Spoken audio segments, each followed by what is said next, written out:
What's going on, everybody? Welcome back to another day, another episode, another week of the Daily Grind. I'm your host, 30NSG, and on today's show, we're going to be doing things a little different. We're going to be watching a video from Laura Fryer, which we usually do. We watch videos and give you my thoughts and comments on that. We're going to talk about Superman's box office, not the movie itself. You know, I'm not going to review the movie. I haven't seen the movie, but I'm going to talk to you about the box office and how media spins things. So we're going to do a little bit of that. And then we're going to talk about, while I was on vacation, I watched, quite a bit of YouTube videos, and I noticed a little trend, or I don't know why it popped up, but, I saw a video, and then I saw another person talking about a video, and then I talked about a video, and I was like, hypocrisy, man. Like, hypocrisy about the people that tell you, like, there's one thing that I do on the show, right? I'm not going to tell you how to spend your money, but I do tell you that these corporations, that they don't care about you. They raise the price, they make the problem, they sell the problem. They don't make a game anymore, right? They microtransactions, the live service games. So I want to talk a little bit about the problem with YouTubers talking about journalism, and they think that they're the saviors, but yet they're doing the exact same things, and just hypocrisy across YouTube itself. So we're going to talk about that. And the little difference that I'm doing today is that I wrote scripts. I know. I have two scripts that I wrote. I wrote a script about the hypocrisy, and then I wrote a script about the Superman stuff. So what I'm going to try to do is I'm going to try to go through the script, my notes, and whatnot, and then those breakout videos will go off. So you're watching it live, me doing it, and then it'll be edited and whatnot. So something the same, but a little bit different. Give me 1 second.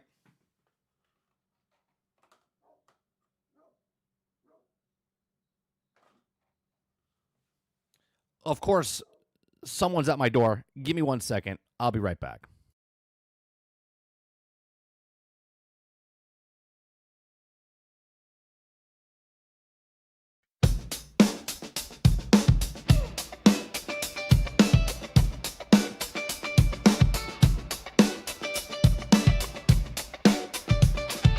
Welcome to the Alpha, strap in, let's roll. Marathons live and spiraling out of control. Mouse assists, wild headshots on blast. Even Stevie Wonder could snipe that fast. Bungie said test this, it's hot off the grill, but the aim's so cracked it's practically ill. Then boom, plot twist, forget the fragments, the biggest scandal pop, too loud to miss. An artist named N2 stepped into the chat, said, yo Bungie, you really use that? 2017, I dropped that design, now it's hanging in your alpha like it's totally fine. No mail, no tag, no legal reply, just my work on a billboard in $1 billion sky. You took the sauce, forgot the chef, and called it inspiration like theft ain't theft. From Trail plus Steel, you did it again, stole my art. All right, sorry about that. What's going on, chat? Good morning, good morning. Let me go down the list here, see who's all here. What's going on, Big Mo? El Nini, Eclipse, Sarge, Bad Juju. Who am I missing? Going down. Ron Slusher, what's going on? Kraken, good morning. Wonder Rose, good morning. Robert Jones, good morning. Hilly, good morning. World, what's going on? Akuta Papa, what's going on? Hope everyone had a nice vacation from me. We went on vacation. We went up to Wisconsin, hung out there for about 4 to 5 days, and then we went to Minnesota, hung out with some family, had a family reunion up there on my mom's side, my wife's side.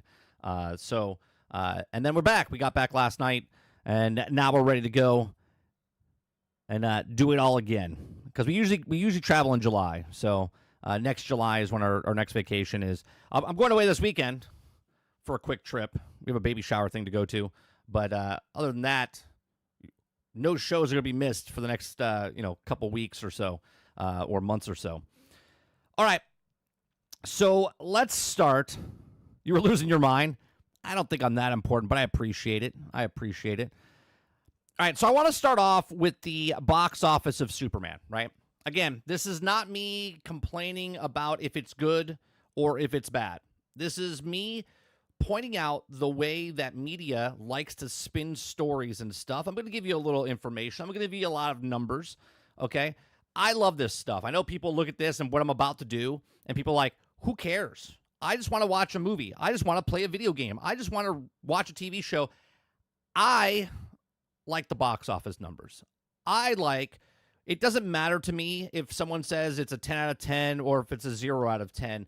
I look at it and go, you got to remember, the minority, right? The minority of the people that watch the stuff, and within that minority of the people that watch the thing, read the book, play the video game, there's a majority and a minority inside the people that watch the actual thing, okay? And the majority, okay, right now is that, oh, it's the greatest thing since sliced bread.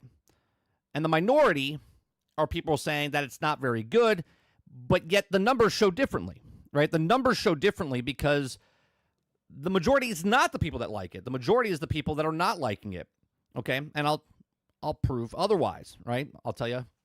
So I wrote a script. I'm going to read the script, but it might not come across.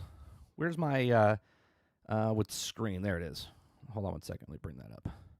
All right, so here's the box office numbers, right? As is.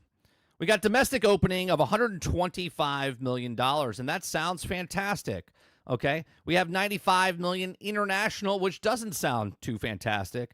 And then we have a worldwide number of $220 million. Everyone's like, well, that's doing pretty good. So now, okay, I'm going to read my script to you. As I get through my script, I'm going to interact with you guys, and I'm going to try something a little different on the show. So, good morning, everyone, and welcome to the Daily Grind. I'm your host, 30NSG, and today we're diving into the truth behind the numbers of a brand new Superman movie. On the surface, it looks like a win, but what if I told you those glowing headlines aren't telling the full story? Okay, let me know in the chat, did you go see Superman yet? And if you did, what did you think of it? I know Water Bear saw it, and he really liked it and said, go for it. Like, go watch it. If you don't like it, he said he would send me money for my refund of the actual thing. He doesn't need to do that, but I respect a lot of you guys, right? I respect what you guys watch, and you tell me to watch things, I watch it, and I'm like, yeah, you know what? That is pretty good, okay? I haven't seen it yet. So here's the deal. James Gunn Superman just opened at $122 million domestically and $217, which really is $225 after adjustment over the weekend, okay? So the news sites are calling it record-breaking solo Superman opening. Sounds like a W for DC, right? Well, let's slow down a little bit because when you peel back the layers, the oversee the box office is kind of a red flag. Only $95 million came from international markets, and this is way under expectations for the movie that cost somewhere between $200 and $220 million. To make that, it doesn't even include the marketing, okay? And when I say underwhelming overseas, I mean it. China brought in $6.6 million, okay? That's barely a blip on the radar. South Korea did $4.2 million. Japan, $2.5 million, and these are supposed to be some of the largest markets or major markets that are out there. So let's rewind the clock, all right? 2013, Zack Snyder's Man of Steel launched in Superman into the modern era, okay? The film made $116 million domestically. It's opening, let me bring that up here, right? $116 million domestically, it's opening weekend. So on paper, Gunn Superman beat it, right? Yeah, that's what the headlines are going to tell you. Like, you look at this and you're like, oh my God, $125 million. They beat it. But that's not it. Well, because in 2013, okay, ticket prices were way lower. The average U.S. movie ticket cost about $8.13. Okay? Today is about $16.08. In major cities like New York, L.A., you're paying closer to $20+, and that's just the United States. There's other people outside the country that are paying higher prices as well for IMAX premium screens and just regular theaters, okay? So fewer people, okay, are actually going to see Superman, but they're paying more per ticket. So this makes the box office look bigger than it really is, okay? So again, if you look at this on the screen, Man of Steel, okay, opened up in 4,207 theaters. Superman opened up in just a little less, about 70 theaters less. Okay, 4,135 theaters. It made $125 million in its opening. But if you look at this number, this $56 million is not telling you the truth. Okay, because in Man of Steel, if you notice here, if I take this Thursday number and combine it in with the Friday number, we're at $56 million. $56 million. Well, look at Superman at $56 million. So where is that extra money coming from? Well, they opened up earlier, okay? They opened up earlier for the Amazon Prime thing, for influencers and all that other stuff. So it made about the same money, Okay. And we don't know the average ticket price there, but over here it's $10,000 for Friday. Over here it's $13,000.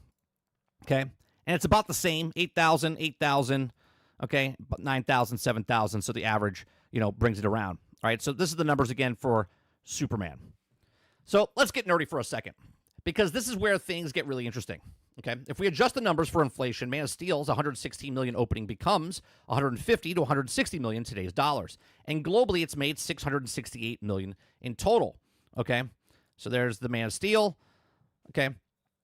And total with $377 million overseas, which is actually, since this, is $379 million. Okay. This means Snyder's Superman back in 2013 had more international appeal and brought in more actual audience members than Gunn's version may have, a better Rotten Tomatoes score, okay, but fewer butts are in the actual seats. Look, I'm not saying it's a flop, okay, in any way, shape, or form, but I'm also not saying it's a slam dunk that people are saying it is. They're selling you, that they're selling you in the press, okay? And here's where things get a little dicey for Hollywood in general. Movie theaters in 2025, they're in trouble, right? You guys know I love movie theaters, okay? I love going to the theater, okay? But they're in trouble. Reports say that most theaters are running at 11% occupancy. Okay, if you guys don't understand what that means, for every 100 seats, there's 11 people. Okay, that means out of 100 seats, okay, there's only 11 people filling on the average, right? So you might go to a theater that might be filled, but then the other 6 showings throughout the day might have 10, might have 15, might have 2, okay? Less people are going to the movies, period. They're watching on streaming things, high prices, convenience. It's all taking a toll on Hollywood. So again, when a studio, okay, waves around a big opening weekend number and asks yourself, is this a genuine success? Now, I know a lot of people are looking at this going, does it really matter? I just want to go see a movie. Cool. Go watch a movie. But don't start preaching to people, well, it's the greatest movie since sliced bread, when people are looking at it going, well, it's probably not going to make money, okay? Right? It's inflated by the fewer people paying more. Less people are watching the movie in the theater, but they're paying $20 to go watch this thing, okay? So I have a question for you, chat. Do you guys go to the theaters regularly anymore? Or are you more of waiting it for coming on a streaming service? Let me know in chat, okay? Let me know in the comment section down below, okay? Contrary to what James Gunn's posts on social media were implemented, reports had no way of knowing that Superman's Legacy cost, and that's what it was originally called, Superman Legacy. WB itself has publicly disclosed that it was spending $363 million on the film. James Gunn said out, there's no way they would know that, okay? We'll get that in a second, okay? That's $363 million. That figure comes straight from the public film incentive filings, not anonymous sources, not speculation. These are legally disclosed as the number through state film commissions. Okay? Now, after tax breaks, the net or real spend drops to somewhere around 270 to 280 million, right? So a tax incentive, when we used to film in Florida, you get tax incentives. So the budget could have been 100 million, but you get 10 million off. So obviously now it's only 90 million to the production, but it still cost, right? Money just doesn't disappear. This is what it cost. Okay. They get a tax incentive break and stuff. And then there's marketing on top of that. Okay. But there's still a massive investment, way higher than Gunn suggests in his online pushback. Okay, so when James Gunn says there's no way journalists could know this, well, that's not true. It's public data. Okay, and the fact that he's trying to downplay it makes it you wonder why. Why is he trying to downplay it? All right, it's about managing expectations. When he came out and said, it's no big deal, it's all smoke and mirrors. Okay, it's about preventing backlash if the box office doesn't measure up to that huge spend. Okay, either way, it's a bold move to call journalists when the receipts are sitting in plain sight. Okay, and again, they're going to tell you, we don't need to make that much money. We don't need. Where did you get that number from? From public data, from actual film commission. Okay, so what does this mean for Warner Brothers? Does it need Superman to gross 700 to 800 million to break even, like some sites are saying? No, the real threshold, because of the tax incentives, because of the marketing, somewhere I would say between 500 and 600 million. To start turning profit, okay? But here's the twist, okay? Here's the twist. even if Superman clears the mark, and it's not necessarily a hit by 2025 standards because, again, it's launching in a new universe, this wasn't supposed to be profitable. It was supposed to be a statement. This is James Gunn's first movie in the new DC universe. Okay? So it can't just come out and limp over the line and be like, yeah, no, it was supposed to make a statement. It was supposed to be like, oh, man, I'm looking forward to the rest. Now, obviously, the fans are excited about it. The fans, the people that are actually excited, 10 out of 10, 9 out of 10, 8 out of 10, best movie ever, right? They're like, I can't wait for this to come out for the next stuff. Supergirl's next or whatever, okay? So let's talk about something that you may have missed unless you were watching the trades closely. The Xbox, and that's the box office projections kept shifting, okay? So a few months back, earlier tracking suggested Superman Legacy could open to 140 to 160 million domestically. That was the initial bar set, okay? But then the release got closer, and maybe the buzz wasn't as strong, and they hoped. We heard the screenings weren't good. There was reshoots. They didn't like certain things. There was an article talking about they didn't like about kicking the dog and being mean or whatever, okay? But then the buzz is stronger. Hope suddenly projections dropped from the 140 to 160 to 110 to 120. And eventually it even went down to 90 to 110 million just a week before release, okay? Then it pulled up with 122 million domestically, and all headlines were like, massive success, outperforms expectations. But let's be honest, okay? They're celebrating beating the lowest revised number and not the original expectations. Okay, remember, they said 160 million it was going to make it. There was actually projections even higher than 160 million. They lowered it to 90. Now they hit the 122 and they're like, blew away expectations. That's not how that works. That's not how that works. This is a classic goalpost shifting, okay? Quietly lower estimates until within the reach and then pretend it's a big win than it really was, okay? It's marketing. It's narrative control. It's not transparent, okay? Again, you don't have to take but most people just spoon-fed themselves. They're like, yeah, well, they said it's a good movie, so it's a good movie. And again, I haven't seen it. I can't tell you if it's good. I can't tell you if it's bad. But I can tell you about the numbers that they're telling you are bullshit, okay? As far as, well, it's the greatest thing ever, okay? Have you noticed that the trend before Marvel or other big movies, okay, you've seen this all happen, right? Biggest movie, and then, right, remember, Shang-Chi was amazing with a $74 million opening weekend. It was huge. And then it barely crossed the finish line, okay? So now here's the part that nobody in access media wants to talk about. The whole weekend, we've been flooded, okay, with copy-paste headlines from legacy outlets, Polygon, Collider, THR, you name it. All of them parroting the same line. Biggest Superman opening ever. No context, no nonsense, just cheerleading, okay? Why? Because a lot of the outlets rely on studio access, earlier screener interviews, exclusive set visits. If they rock the boat, then they lose the perks, okay? This is access media, okay? And let's talk about the X, formerly known as Twitter.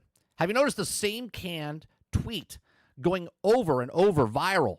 James Gunn saves Superman, best comic book movie since Endgame, overly enthusiastic, all within 10 minutes of each other, often with zero engagement on other, zero posts, zero relikes, zero retweets, nothing, okay? That's bot behavior, okay? It's not organic. Studios have been caught buying engagement to control the narrative before, and this isn't new. But if we're getting hard to spot in all the AI-generated stuff, people just can't tell, okay? So, chat, have you seen those Superman stands with 2 followers and 3,000 likes on their post? It's a bit of a red flag, don't you think? So now let's talk about the spin. Because let's be honest, Warner Brothers needs this movie to look like a hit. Not be a hit, look like a hit. Fake it till you make it, basically. This isn't just another superhero movie. This is James Gunn, big kickoff to a brand new DC universe. So yeah, they're going to highlight that 122 million that they're going to pump out press releases on high critic scores and audience ratings, but they're not going to tell you, okay, that less people actually saw Man of Steel. Or, I'm sorry, less people actually saw this than the Man of Steel. That overseas performance is pathetic. It's soft as of right now, okay? And the rising ticket prices are doing the heavy lifting. So here, So here's where things get really interesting, because if you did go see chances are that you either loved it or hate it. Very little in between. Okay, I mean, a little short going, people just hate it, they love it, whatever. Some fans are calling it the best Superman since Reeves, praising the tone and the casting and the optimism, and they say James Gunn nailed it. Others think another shallow reboot. Some say Superman feels like James Gunn than Clark Kent. And a lot of longtime DC fans feel disconnected. This polarization is happening across YouTube, Reddit, X. You see 10 out of 10 reviews, and then next to 2 out of 10 reviews. That's not a sign of united fan base, okay? That's a sign of division. And let's be honest. If a movie was really firing on all cylinders, and you see more consistency between us, right? You see more of a consensus that it's amazing, okay? So let me know. Thumbs up or thumbs down in chat. Did you like the movie if you saw it? Okay? And was this your Superman? Let me know in the chat. Let me know in the live chat. Let me know in the comments section. So what's the takeaway here? Yes, it made money, okay? But international numbers are weak. The ticket prices are hiding true attendance, and the online conversations being heavily manipulated. Even fan reactions are split. And this is supposed to be a launch of a brand new DC universe. You hope that more unified win out of the gate, which is just not happening, okay? So what does this all tell us?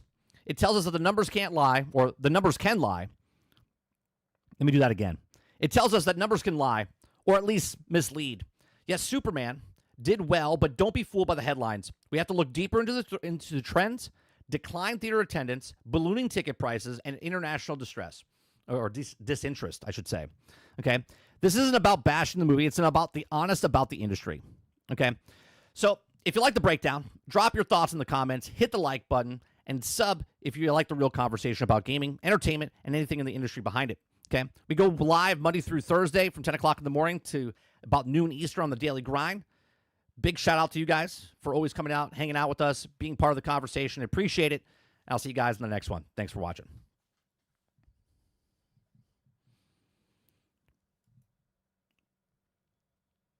All right, chat. So I hope that felt a little, obviously I was reading, right? But yeah, there's a lot of stuff going on where they try to manipulate what's happening, right? Now, again, without inflation, Man of Steel still beats it. Without inflation, Man of Steel still beats Superman from all this time ago. Real quick, appreciate very much. Thank you very much, Eclipse, for becoming a member or continuing your member. Z says, where I can't see Z. There it is. He says, wow, it takes a vacation and 30 comes back way too prepared. I don't know if I could take it. I could take it. Thank you very much for the $20 super chat. Also, my software is, I have no buttons to push. I have to go with the mouse and go into the software program to change scenes. I get it all deleted like 10 minutes before the show started. Yeah, I came prepared. I have two scripts this morning, Z. When I was on vacation, the first 5 days I was on vacation. The second 5 days I was working.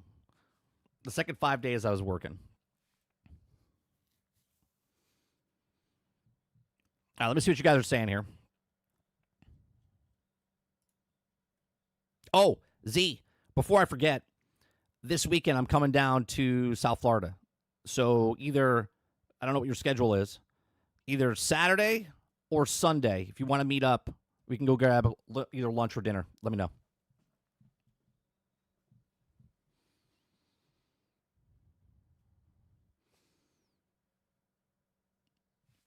All right, let me see.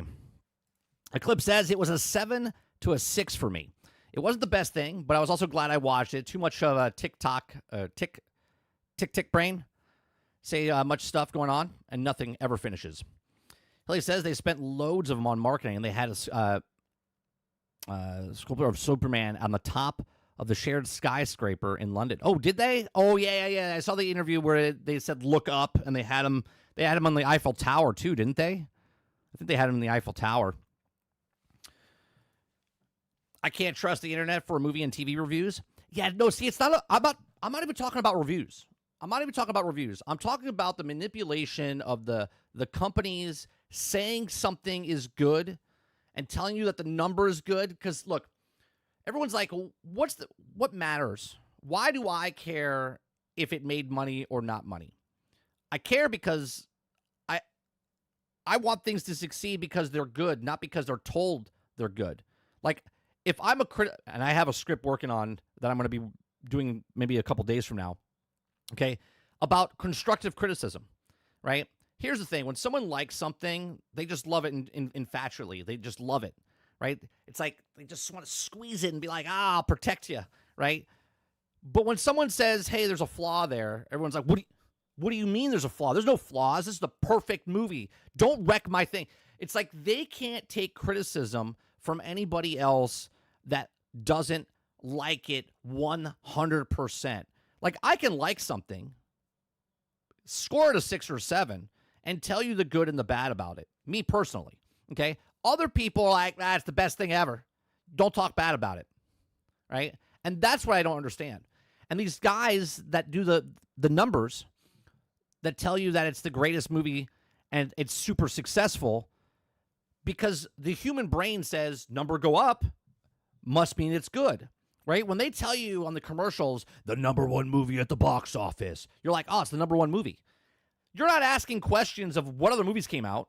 You're not asking questions of if it's good or bad. You just see #1 and you're like, well, it's got to be good, right? And then when articles come out and tell you that, oh, it blew past expectations. Well, yeah, they lowered the expectations. They lowered the expectations, shot past those expectations. They're like, huge success. Technically, their projections were $160 million. They're $40 million off of that. That's huge. That's huge. Right? Their estimates for international, where is it? It's this. Okay? Their international numbers is abysmal. 95 million. Look at Man of Steel. International Superman is 56% of the entire thing. Here for Superman, 43.2 and 56.8. It looks like the marketing of, truth, justice, and the American way didn't work out. They took it out, but it didn't seem like it. It didn't seem like it worked because it took it out. The clip says it's definitely not a 9 out of 10. I'm sorry, but you're all smoking some copium on that. Roic says the last few times I've been to the movies, the theater wasn't even half full. Yeah, look, a lot of people say, oh, well, my theater's full.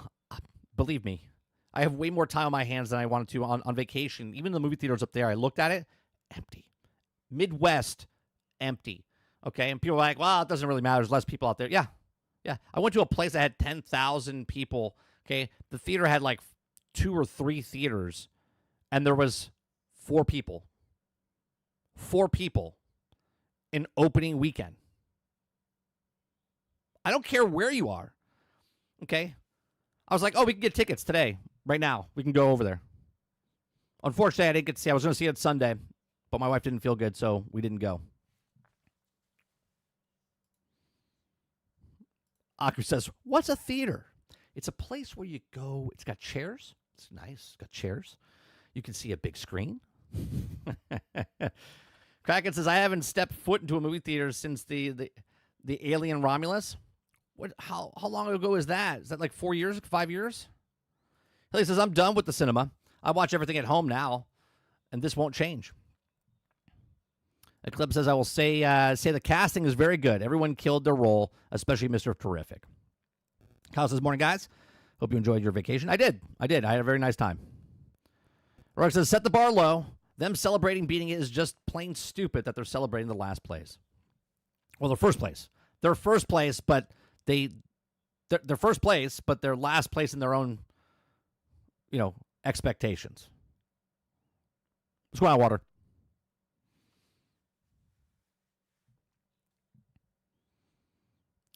Water says it's been a while.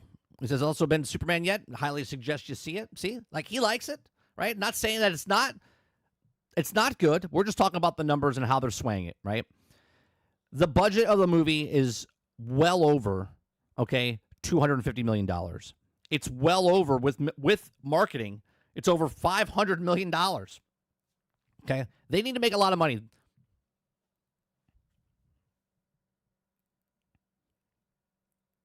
Waterbear says streaming has hurt the movie theaters in general.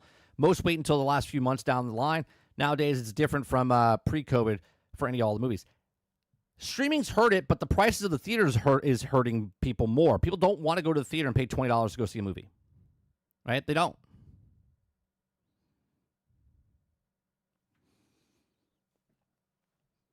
My acting coach at Full Sail has a few things to say. I didn't have an acting coach at Full Sail. It's a tech thing. Not in front of the camera, behind the camera. Robert Jones says, yeah, I don't believe the fluff articles and the number trending for games brought. All this stuff is manipulated. 100%. 100%. Silver says, I saw the movie the other day on a bootleg other day. It sucked. You're saying it sucked and you bootlegged it.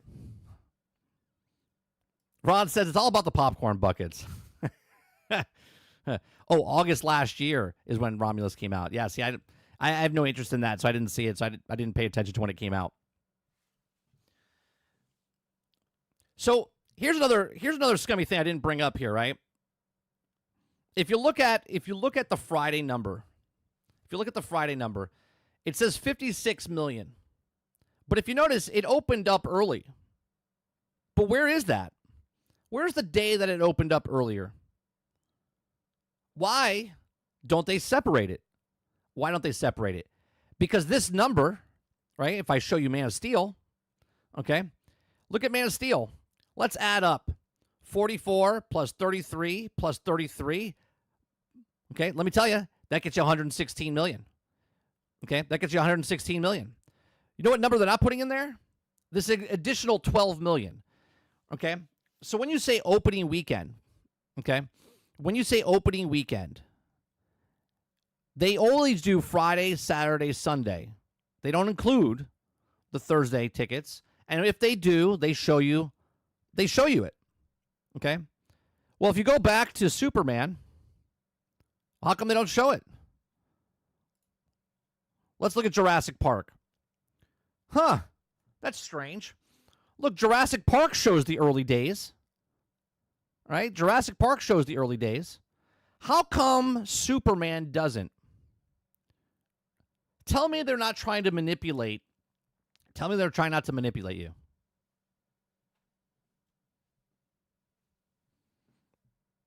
Right? They don't show it.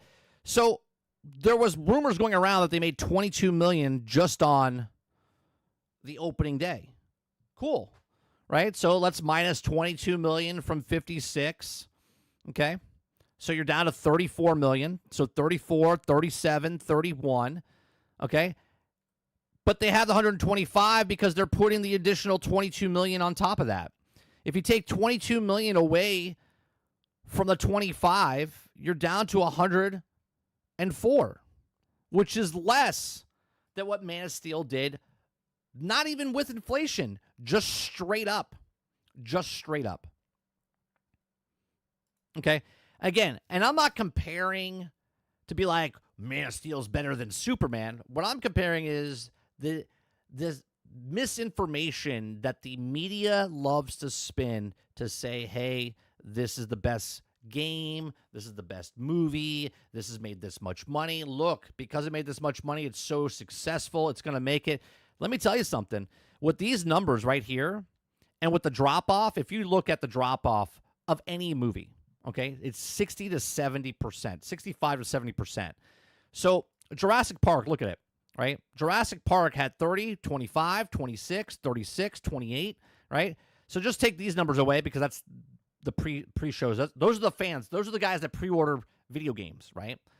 Those are the people that pre-order ahead of time, very excited. And then these people, if they really like it, go back to see it on Friday, Saturday, Sunday, to see it multiple times or whatnot. But then the following weekend hits, right? Jurassic Park's only been out for 2 weekends. Look at the dramatic drop from 26, 36, 28 to 11, 16, and 12. Okay? Man of Steel back in 2013. Look at it. Okay? 44, 36, 36. The next weekend, 12, 16, and 12. Well, let's look at this. Superman 56, which is really 36, 34. Okay? 37, 31. Just by taking the math of this Saturday to the following Saturday, they're going to lose about 20 million. Okay? So if Superman comes out this next weekend and makes 20 million, or I'm sorry, makes 16 million minus the 20 million, right? It makes, let's say it makes 14 million, 17 million, and 11 million. This movie will not break 550 million. It will not break 650 million. Okay? And here's the next thing. Fantastic Four comes out not this weekend, but the following week. So it's like 10 days or so that Superman needs to make as much money as possible in the next week and a half. Because when Fantastic Four comes out, regardless if it's good, regardless if it's bad, is the brand new thing coming out. And people want to go watch it. So they're going to go to the theater and watch that and not watch Superman or not watch Jurassic Park. Okay? So it'll be very interesting to see what happens this weekend for Superman. Because if it does drop to what I'm going to estimate and say 21, 17, right? It'll be 17 on Friday. It'll probably be like 21 on Saturday. And it'll probably be like 24. Again, all estimate, just guessing. Okay? It'll lose like 65% of what it made before because now buzz is getting out there. Now people are talking about it. Is it good? Is it bad? I can wait. I don't need it. That type of stuff. Okay? And on top of that, once that other movie comes out, they lose the IMAX theaters. They lose the premium theaters. They lose that type of stuff because then Marvel comes in. Remember, Marvel's Disney. Disney gets those big theaters. They get the perk of being 35% of the movie industry, and they're going to take that away from WB, right? But just my thoughts. Nico Bellic says there's a big plot hole in Superman. Why couldn't Superman with the X-ray vision see Ultron's face? He should have known long before. You're speaking. I'm going to have to remove that. Okay, I'm going to remove that because the movie just came out, right? The movie just came out, and you're trying to spoil things for people. Okay, so don't take plot points and spoilers, okay? Like literally just came out. Like give it 2 weeks. Give it until Fantastic Four comes out before you start saying stuff, right?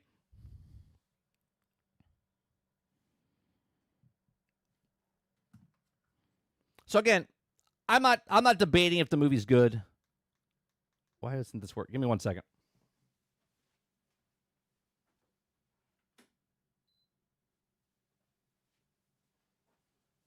Yeah, I'm not criticizing if the movie's good. I'm not criticizing if the acting's good. I haven't seen it. I'm just talking the way I talked about just the sure or the perceived of what these industry does, of the movie studios, the articles written, greatest movie, broke records, all this other stuff. And they compare it. I love the words they use. It's the greatest solo Superman film. Last time I checked, according to reviews of the movie and also from the trailers, this is not a solo film for Superman. Last time I checked, right? I'm just saying, there's a lot more superheroes in this movie than Superman. So it's not a solo Superman. What, because it doesn't say their names in the title? So you can't take Batman versus Superman? So they say, oh, it's the greatest solo Superman film, and it didn't even do that. It didn't even do that. Z says, spoiler, Superman has his underwear on the outside. Wait, that's not how you're supposed to wear your stuff? Shit.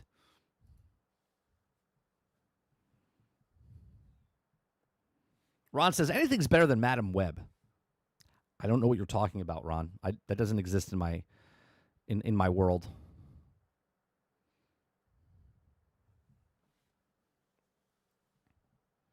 Well, that's not really a spoiler, right, Ray? Because it's a video game. People play the video game. I guess if you didn't know about the video game and you watch the show, that could spoil it. But it's been spoiled for about a decade, right? Well, actually, 5 years. 5 years for Last of Us 2.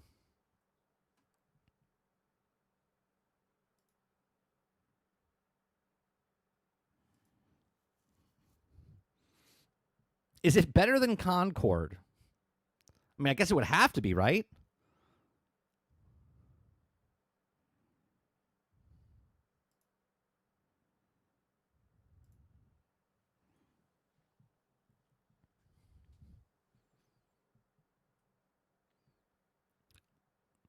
Nico, I'm gonna have to remove you from channel because you're being a dick. If you're joking or not, I don't like spoiling things for people.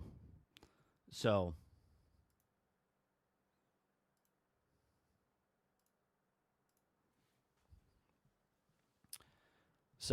take a 30-minute break.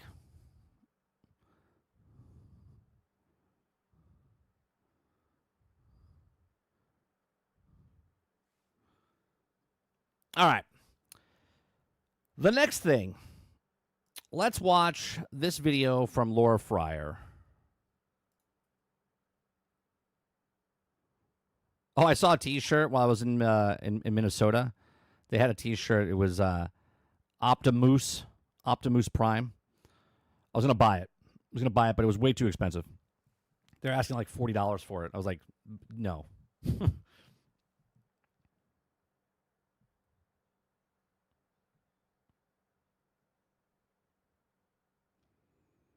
Mo says, question, where's the outrage about? Outrage about what? Mo, what are you talking about?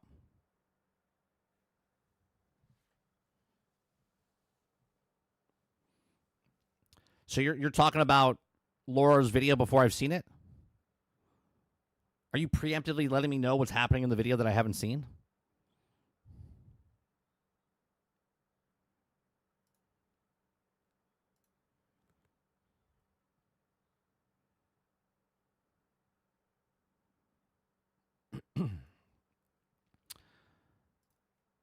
All right. So this is called Love Hurts. This is a video from Laura Fryer. And let's see what she has to say. And what can I get you for Christmas? Don't tell him what you want. He's a liar. Let the kid talk. And if we need to know the month BS lies saying Xbox is dead, to stop lying just because you were fired and you're now crying like a little baby. Okay? You disgust me. How can you live with yourself? Just cool it. Disgust me seeing your gestures. I believing you are right. Arrogance and also simply disgusts me. Of course, you're not right about anything, and seeing that Zippy. You sit on a throne of lies. I've noticed a disturbing trend the last few years regarding feedback. It's top of mind right now because with my last video where I was sharing my opinions of Xbox, well, Laura, you can't share your opinions. You can't do it. Your opinions don't matter. It's other people's opinions that matter. That's how opinions work.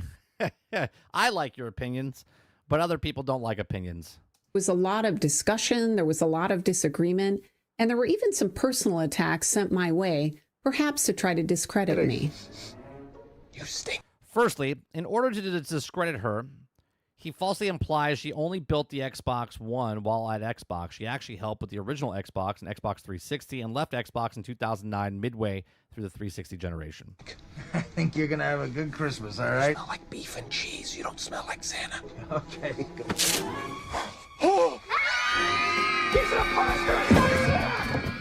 First, it's really nice that people were concerned about me. Thank you. But don't worry, it's cool. It's the internet. I've been online since the mid-'80s, and I've been flamed. What? The internet was out in the 80s? By the best of them. It takes a lot to faze me. I loved hearing your experiences with Xbox, your concerns about the future, and even your disagreement with some of the things I had to say. I don't delete your comments because I think feedback is a gift, and I don't... This is right. Feedback is a gift. Okay, I actually have a video that I'm going to try to... I have a script that I'm writing right now about criticism. Okay, we talk about criticism all the time, but I'm writing a script about it, and we'll talk about that probably like Wednesday or so. Buy into this idea that's been floating around about criticism being a bad thing, and that somehow if you criticize a game or a console, that you dislike it. And to be clear, I love the Xbox. I love the team that made the... I actually love that she's talking about criticism. Obviously, I haven't seen this video. I just got back from vacation, and I was writing about criticism because I was like, you know when you like, you have nothing to do, right? You're just sitting somewhere and all of a sudden like thoughts and things come in your head. That's what happens when you don't use electronics. So when I wasn't using electronics, I was sitting there going, you know, I should talk about this. And then I picked up my electronic and started writing. Roadkill, thank you very much. He says, what's going on, everybody? Hope you had a good fourth. Smash the fucking like button. Thank you very much for the $5 super chat. Appreciate you. Xbox. I love the gamers that played the games. I loved all of the game developers who helped make it successful. I will always have a soft spot for Microsoft and Xbox. I'm critical of the current state because I want them to do better. I want them to be successful. In fact, I want the entire games industry to be successful. I want there to be a Nintendo and a PlayStation. Yeah, that's why she's criticizing. That's exactly why she's criticizing. Okay? I'll get more on this in the next couple days, but the reason people criticize is because they love it. If you're a person, you ever notice a person that's like, this is shit. They write a comment, this is shit. Up yours, whatever, right? And yet, when someone is criticizing it, there's like a paragraph. There's a paragraph of what they don't like. Imagine that. Someone that dislikes it is writing a book on what they could change or what they didn't like, and the person that hated it says 3 words and it's misspelled. And Valve and Windows and Xbox. I want the entire games industry to thrive. And the only way that happens is if everyone is brave enough to discuss their ideas, their likes and their dislikes, to respectfully disagree, to share their point of view. And it's hard because in some of these companies, it's not encouraged. When you want to help people, you tell them the truth. When you want to help yourself, you tell them what they want to hear. I like that. I like that, right? Criticism, like, think about the Bears, like, a little kid's playing baseball. He's not catching the ball correctly. You're not belittling them. You're trying to teach them. You're like, hey, you got to put your hand up a little higher. Make sure you keep your eye on the ball. That's criticism. That's constructive criticism. That's to help them get better, right? You know what I mean? As Thomas Sowell once said, when you want to help people, you tell them the truth. When you want to help yourself, you tell them what they want to hear. When you're in a team that doesn't want to hear criticism, it can be very difficult. It's easier to be a seal on the side. This is what editors do. And if a lot of people that are journalists now don't have editors, right? They use spell check, and there's no one pushing back on their articles. There's people that are script writers that they don't have anyone pushing back on, maybe you should change this, maybe you should do that. They just do the bare minimum, submit it, and then they film it. Sidelines clapping at every stupid idea an executive or game director floats out. It's much harder to risk your position and potentially your job to tell them that they need a course correction. And our games are labors of love, and that just makes it harder. It makes it much harder to see them clearly. My friend Itagaki used to refer to all of his games like children. He was so passionate about his game, and my Japanese was so poor that it took me a bit to understand that he was referring to his game and not his actual child. So when I saw all of this... DC fan comes in with he's watching it after the fact a little bit. He's a little bit behind. He says, is this adjusted for inflation argument about Man of Steel really valid? Well, first of all, I brought up the inflation about it, but the movie itself without inflation still beat Superman, James Gunn Superman. So it's not about inflation. The video that I just did and the talking points I just did wasn't about if it's, good or bad. It's about the companies manipulating the prices and telling you that it's one thing when it's not. And then comparing it to the movie that came out 10 years ago. They compared it, right? It's the best Superman solo film ever. Well, obviously it's not. The opening weekend, it was actually more by like $1 million from Man of Steel. Passion and disagreement regarding my opinions about Xbox, it didn't upset me. I got excited. I was thrilled because it meant people still cared about Xbox. They care about what happens, and that's good for Xbox. It means it's not too late. They can still recover.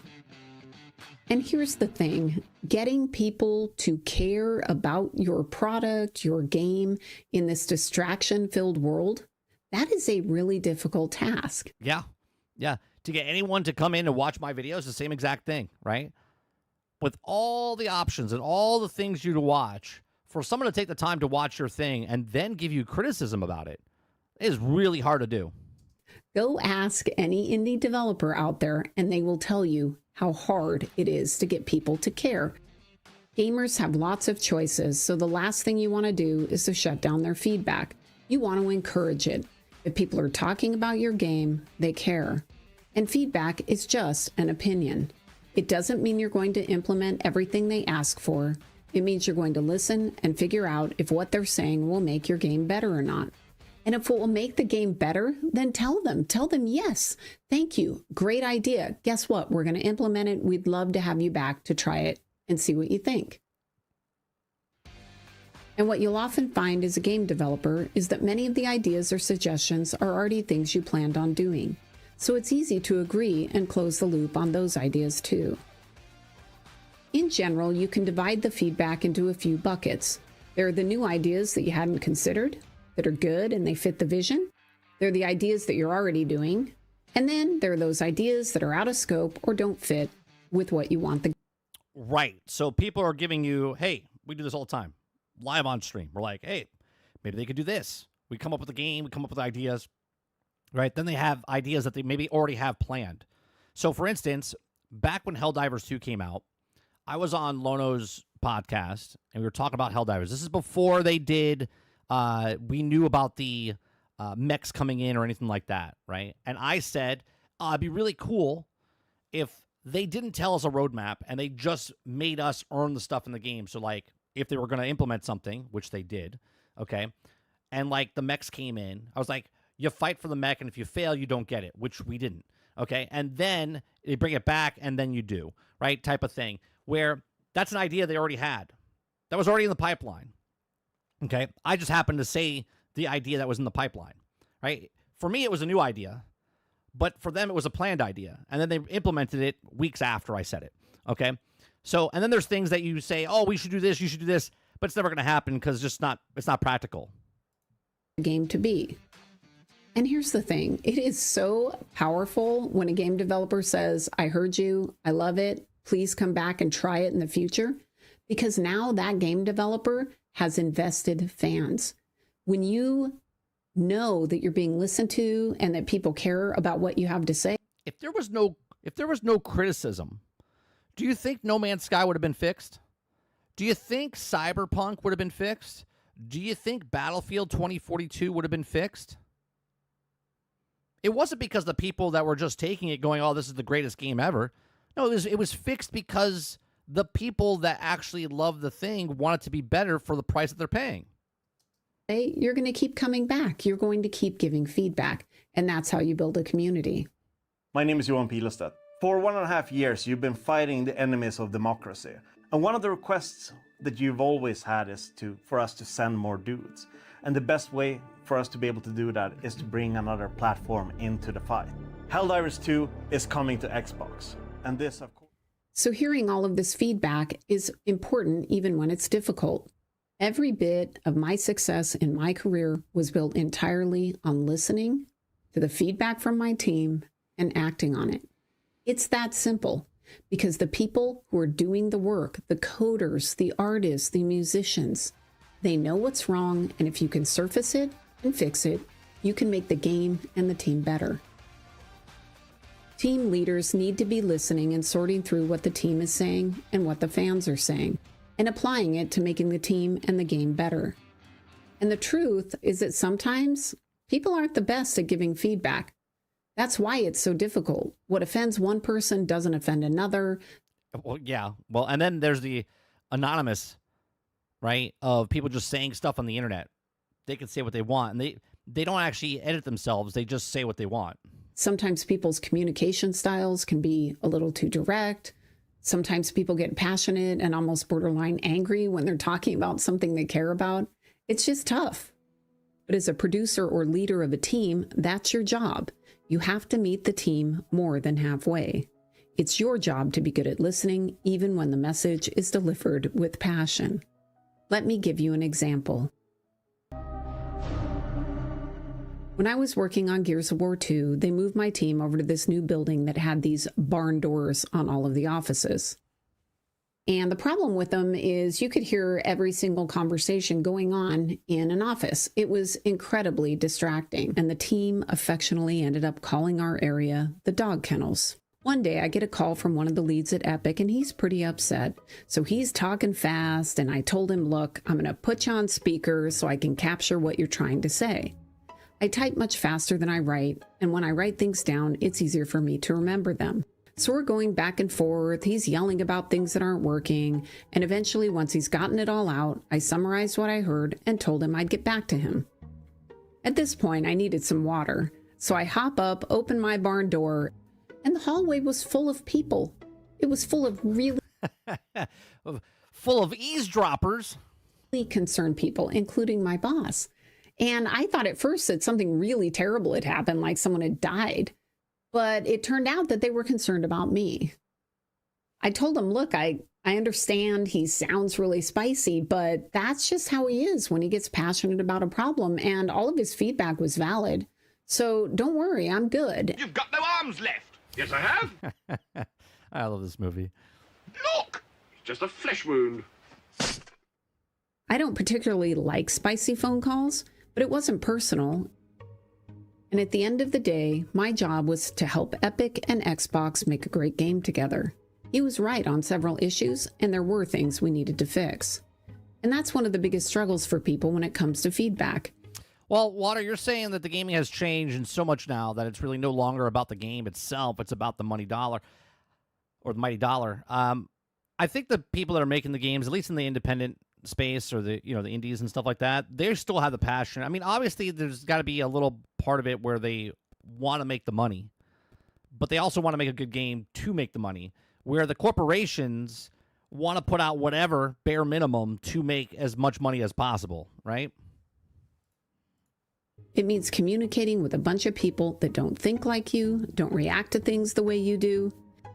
It's not something that ever gets easy because there's so much variability in communication styles. Of course, there is feedback that's mean, that's personal, and it can be hard to deal with. I remember one time at Oculus, it was the day before the Thanksgiving weekend. I had family coming into town, and I was really looking forward to just relaxing and eating a big turkey dinner. I was exhausted. But I was in a really good mood going into my last meeting with one of our researchers. Well, I get into the meeting and I'm kind of in vacation brain mode, and he was mad. He was mad because he didn't agree with one of the decisions that had been made. And when I didn't immediately confirm that he was correct, he flipped out. He started berating me and insulting me, saying I was dumb. He was just plain mean. It was quite shocking. We'd had many passionate debates and never once. Just a minute. I'm laughing at the scene, not at what she said, not at what she's saying now about being belittled. Had he attacked me personally. Or by, I'm pretty tough, but he was vicious, and I think because of the circumstances, it landed. And I'll admit that I lost a lot of respect for him because I didn't realize until that attack that he was one of those people. The kind that melts down and flips tables. Well, again, not defending him, but maybe you don't know. Like, I don't know the situation, just what she said. Okay? It's her boss. Now, I wonder if he has a boss. And I wonder if, because shit falls down, right? Rolls downhill. So, did he get belittled by somebody? And then now he took it out on her. You know what I mean? I don't know. I'm just saying, happens all the time. If they don't get their way. That said, I didn't allow his meltdown to impact my ability to give feedback, nor did I shut down his. I still wanted to hear what he had to say. Sounds very exaggerated? I don't think it just sounds exaggerated. Like, I think it sounds exactly what it is. I mean, I've worked in the corporate world before, and people like that on the film sets get like that.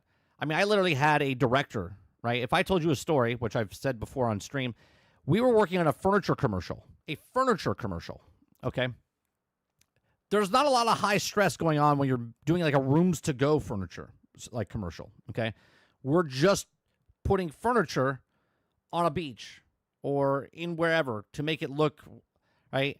And the DP and the director, DP is director of photography, didn't get along. Did not get along. Okay. So much so that the director of photography got choked out by the director. Choked out on set because they were arguing about what furniture setup they should do next. Now, you would think, right, from an outside person looking at what was happening, I was like, holy shit, there must be a heated debate going on. I don't know the exact conversation, but I do know someone got choked out because of the furniture wasn't correct, because he didn't listen correctly, right? So people lose their shit all the time.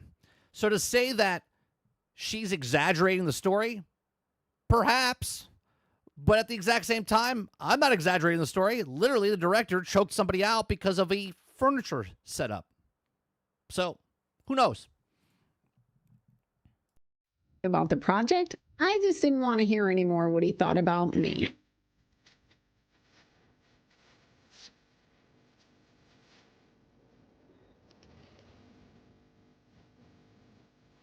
As the leader of the team, it's my responsibility to meet him more than halfway, to hear feedback even when delivered poorly. And this is part of why you see so many games failing and going off the rails, because game developers aren't good at turning off that emotion, ignoring the meltdown crowd, and just listening to the feedback. They aren't mining the gold that comes from their fans, the people who are paying attention and care about their games. And sometimes it's sadly the game developers that themselves are on Team Meltdown. They're game developers that if you disagree with anything about their vision, they just don't listen to you anymore. It sounds like children. Yeah. Don't push the button. They push the button. Right? Don't do that. They do it. They're going to do what they want. And I understand it's hard. It's hard because when you're making a game, it's your baby. It's funny. It's almost like take that what she just said, right? If you're developers and you're a small team and one of the team members just doesn't want to do what the criticism is. They're like, "Hey, I don't really like your trees that you've created. Can you make them better?" Right? And that person that was making trees all of a sudden gets really sad and mad. They're like, "Well, I've been working on this for 6 weeks. You don't like the tree." We're just giving you criticism, but you need to put more leaves on your trees. They don't look like good trees, right? I'm giving just an example, right? And somebody could take that and go, "Well, I'm doing the best. That's great. We're just asking you to do your job. We want you to do more leaves on the trees to make them look better." Okay?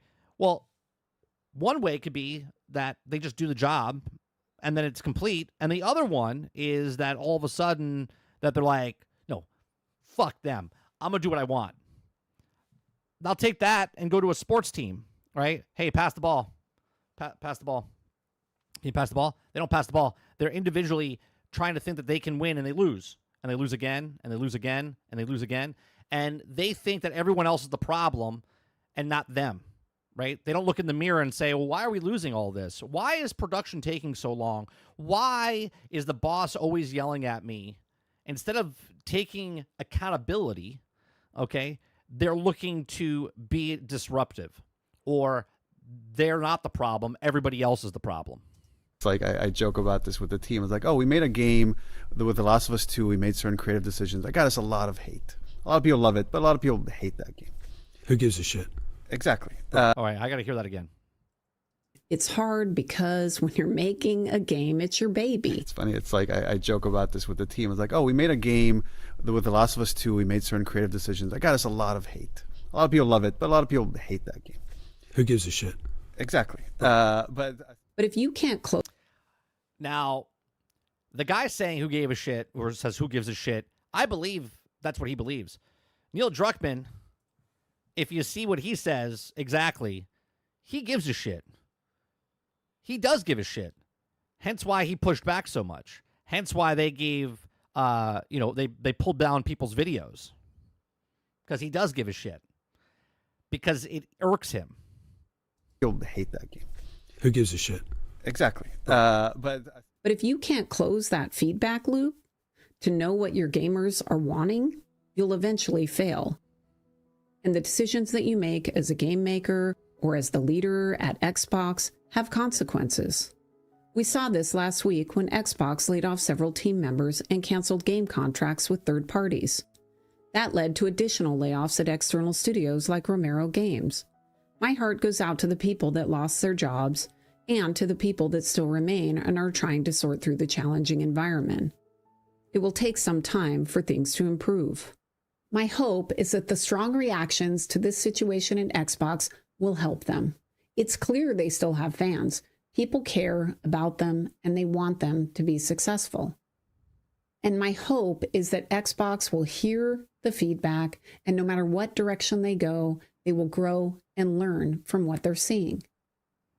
Because ultimately, Xbox has a huge impact on the rest of the industry, and I want an industry that's thriving and growing. Right, because you don't want. Oh, there's more. Hold on. It kind of broke through. It actually took a couple months for that game to develop some traction. But at that point, we were getting this kind of great feedback from our players through the mail in those days. Through the mail, not email, not a text message, not through Twitter. Someone took the time, wrote a letter, and then gave it and sent it to them. That took a while. Right? So, look, there's a lot that people take, and they're not thick-skinned. And with any business, anything, I don't care if you're working in the fry layer or if you're working at a law firm. There's people that are always going to feel like they have more power because they do, because they're the boss, okay? Or they think they're better than you just because that's what they think, okay? And that's never going to change no matter what industry you're in, okay? And you can't bend them to think what about you. You have to bend to what it is, okay? So if you get upset because someone's giving you criticism and you're like, well, it's not me, it's you. I'm not fixing it, you fix it, right? It's like that doesn't help the team, right? Because if that one section of the game or movie or book writing, whatever it is, okay, if one person's not doing their job correctly or not doing what they're asked, then it brings down everybody else. You're only as good as the lowest common denominator, right? You're only as good as your lowest tier person in your team. If the lowest tier person happens to be making the gunplay in a first-person shooter game, and the gunplay feels absolutely horrendous, well, guess what? It doesn't matter if the artist did a fantastic job with the artwork and the movement feels fantastic and the graphics are amazing and the detail, because if the gunplay sucks in that particular game, well, guess what? That's it. It's over, okay? So you have to work as a team in a team-driven company. If that's sports, if that's making a video game, if that's working on a movie set. Like if there's always, you ever hear the stories of people on set, they're like, oh, these people were very difficult to work with, okay? That never comes out when the movie's successful, right? You never hear about this movie made $1 billion, oh, but this actor was really bad. No, you always hear about this movie flopped, and then they find a reason why to tell you the movie flopped. They're like, oh, well, the director was irate, the producer was an asshole, the actor just was difficult to work with, right? There's always excuses after the problem, never addressed before the problem, because they don't take constructive criticism. They don't take accountability when something's going wrong, and they tell you it. They're like, no, it's not me, it's you, type of thing. So, I don't know.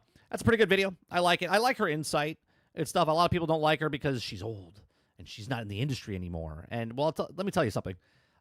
Things don't change that much, okay? Technology changes, but people in what they do don't change. People are people, right? There's assholes in 1980. There's assholes in 1990. There's assholes in 2020, okay? Businesses will run the exact same, right? Shit rolls down the hill, and people get hit by that as they go. Jason, what's going on, Jason?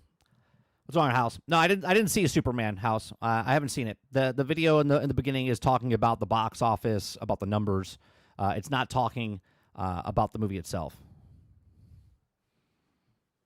It's talking about the entertainment and how they manipulate the numbers. They tell you what they tell you because they are worried that the movie's not going to do well.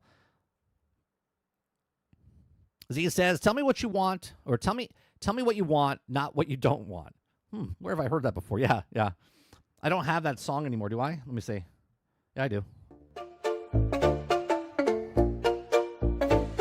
Tim Kaine walks in with a question so bold. Do gamers know what they want? He's told. The crowd says yes, but then starts to fight. Tim shakes his head. Yeah, that sounds about right. Tell me what's good, not what's gone wrong. If you just complain, the list gets too long. You say, this sucks, but what do you mean? Fix the bugs or scrap the whole scene. Tell me what's good, give me a clue. If you only rant, then what can I do? Do gamers know what they want? No.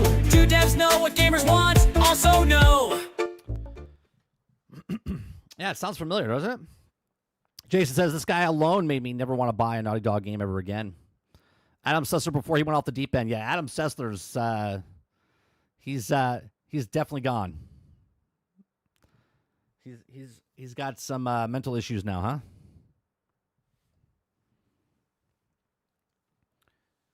Kraken says she tells it how it is. I love it. Yeah, I just like that she has that. She's one of the few people that have worked on that side and like are open up and telling stories of how the industry was, right? And everyone's like, well, that's not how it was. That's Xbox 25 years ago. It's like, but she's giving you her experience, something that young people don't have, experience.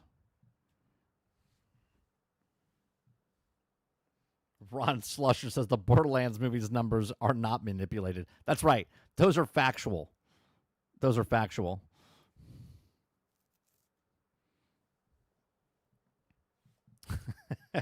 Yeah. All right.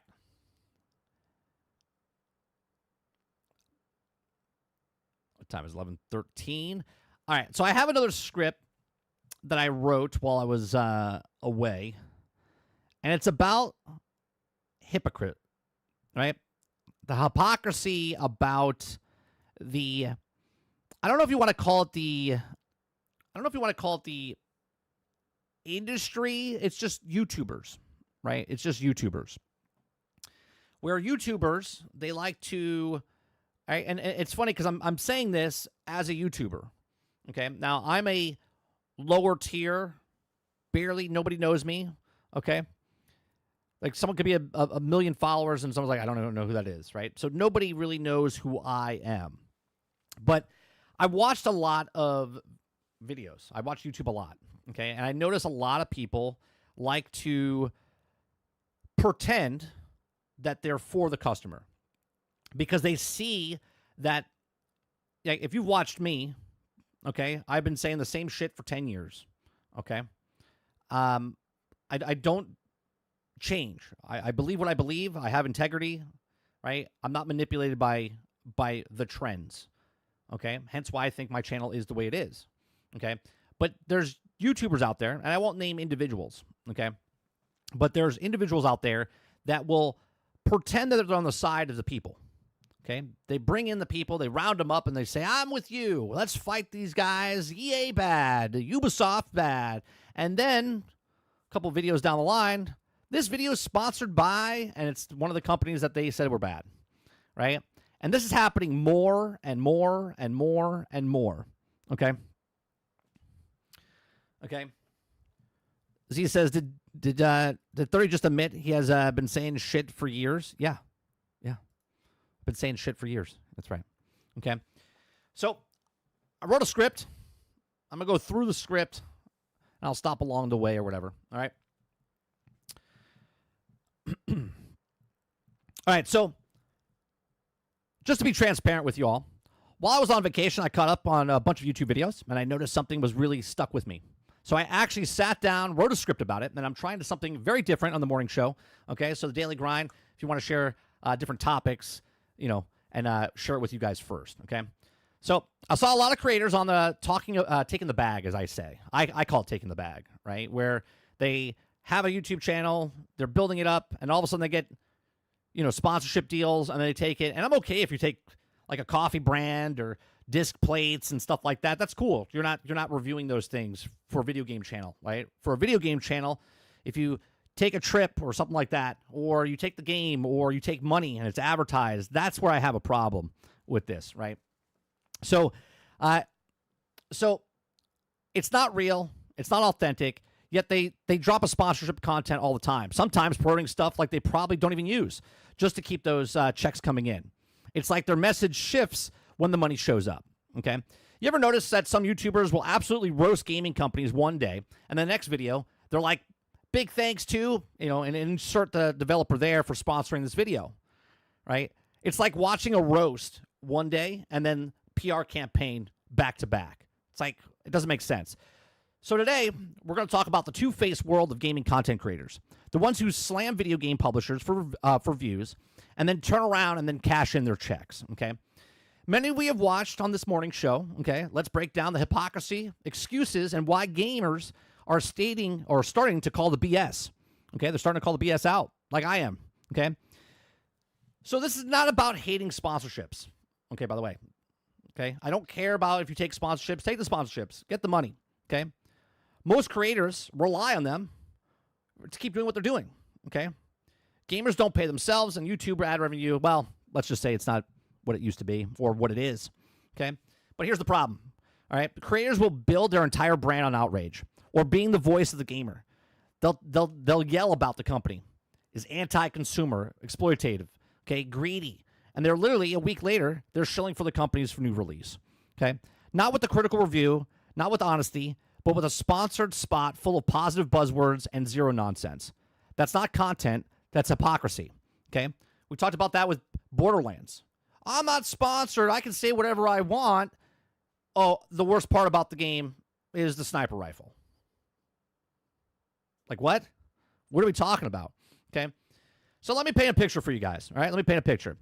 A major YouTuber drops a viral video titled "Why Blank Publisher, okay, is the worst company in gaming right now." And the thumbnail has like flames on it, maybe an angry face, okay, maybe a pile of microtransactions all over it. The video gets 500,000 views. They call the game broken. The monetization is predatory. The dev team is clueless. All right.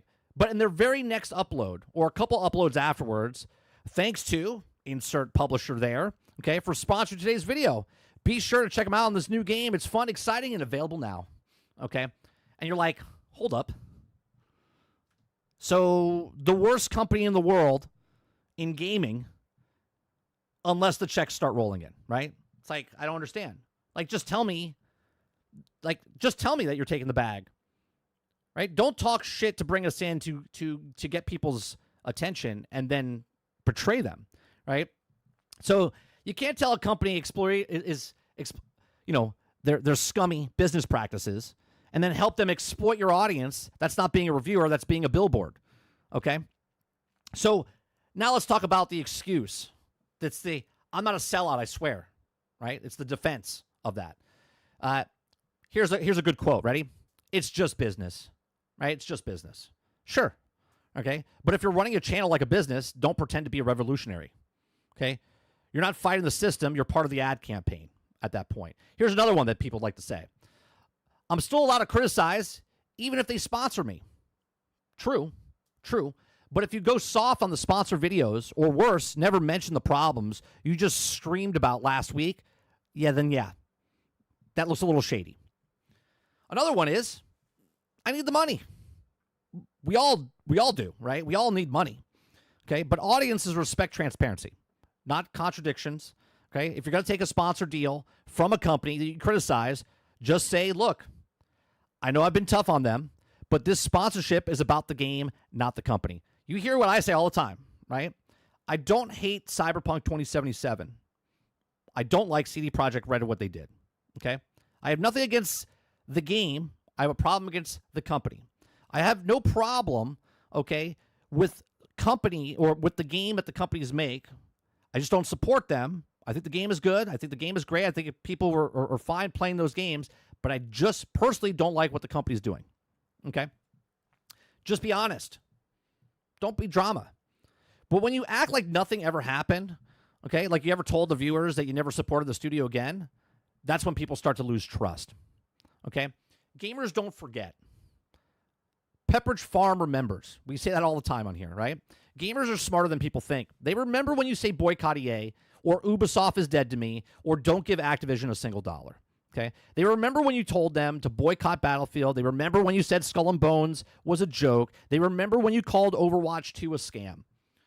And now you're saying, hey guys, check out this new cool bundle in Overwatch 2. Don't forget to use my code. It's stupid. Right? Sub-audiences are even building receipt threads on Reddit, Twitter, Discord. Right? People are done being manipulated. Even if the game is good, the flip-flop feels slimy. Nobody likes that stuff. Some creators build it in the image of people's voices. Right? They like standing with the community, but when the ad read starts, let me start again.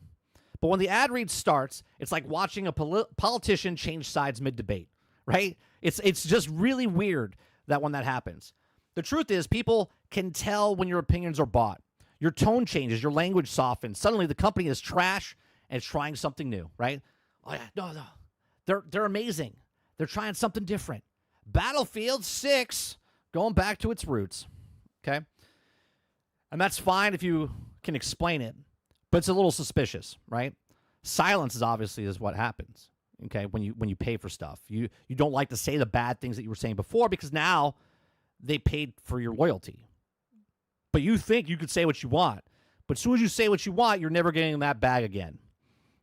So let's be fair. Are creators who do this? There are creators that do this the right way. Okay, some will straight up say the company sponsored me. I've criticized them before. Here's what's changed. Here's what hasn't changed. Okay. They give a disclosure. They're honest when the product is good. They're honest when it's not. The most importantly, they don't delete old videos or pretend they never criticized that company. You know who I'm talking about if you've seen certain people out there, right? They own it. And because of that, their audience trusts them even more. So it's not about if you take sponsorships. It's not about how you take them or whether or not the integrity survives the paycheck. Okay? At the end of the day, creators have two choices. You can be an entertainer, take the sponsorships as part of the job, no problem. Be critic and stick to your values, even if it's at the cost of a sponsorship. Or, I know, crazy idea, do both. Be honest about it. Let the viewers know that when you change your mind, give context, give transparency, give people respect they deserve. I say all the time that gamers respect the gamer's time. Respect the gamer's time. Make a game, sell a game, respect the gamer's time. Don't put shit in the game that's not respecting my time just to put it in there to keep me in there longer, right? I respect your time. I don't do long streams. I do 2 hours a day, right? 3 hours a day. And I'm not saying I'm better than everyone else, right? But the way I do stuff is I'm very transparent. I tell it how it is, okay? I agree, I disagree. We have conversations, okay? And I don't waste your time, okay? We get to the point. All right, so because once your audience feels that you're just saying what you're paid to say, you're not a creator anymore. You're a mouthpiece, okay? And this is where I lose a lot of respect for a lot of people, okay? Now, look, I'm not some million subscriber channel. I'm not sponsored by Ubisoft, EA, or Activision. In fact, I'm not sponsored by anyone. Everything you hear from me, that's me. My honest thoughts, whether I love a game or hate the game, you're getting it straight, okay? No filter, no script, except the script I'm doing right now that I wrote for myself, okay? Handed to me by a marketing team, okay? And here's the real deal. 99.9% of the money I make comes directly from you, okay? The 0.1% comes from ad revenue that people watch, and my videos get 230 views, 300 views, okay? So it's the viewers, the members, the chat, right? The super chats, okay? You guys fund the lights. Got to keep the lights on, right? As Bungie would say, right? The mic, the content, the time it takes to do this. Okay, so I answer to you, okay? Not a brand deal, not to the marketing agency, not to the game publisher, to you, right? And this is why I can be brutally honest. It's something that sucks, I tell you. If something surprises me, I tell you, okay? Because I'd rather be small and real, okay, than big and bought. That's just the way I feel. And if I ever became a big channel, I wouldn't change because I wouldn't be getting big because of sponsorships. I'd be getting big because the people agree with me. They watch me because they want to watch me. Okay? So again, when you see creators flip-flop, and when the rage videos turn into sales pitches, just ask yourself, who are they really making content for? The publisher? The paycheck? Or the player? For me, it's always going to be you, the gamer, watching right now, right? I am you. You guys play games I don't play, right? You guys buy things that I won't ever buy, but we have conversations about it, right? I don't buy every game.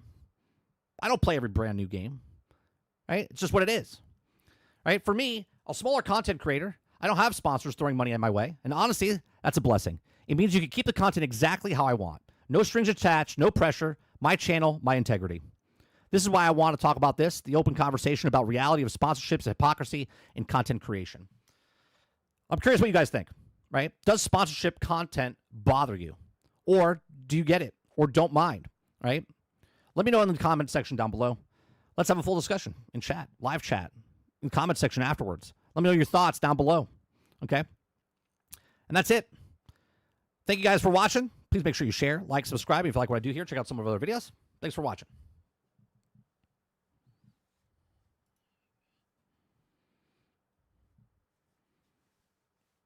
All right, let me see what you guys are saying here.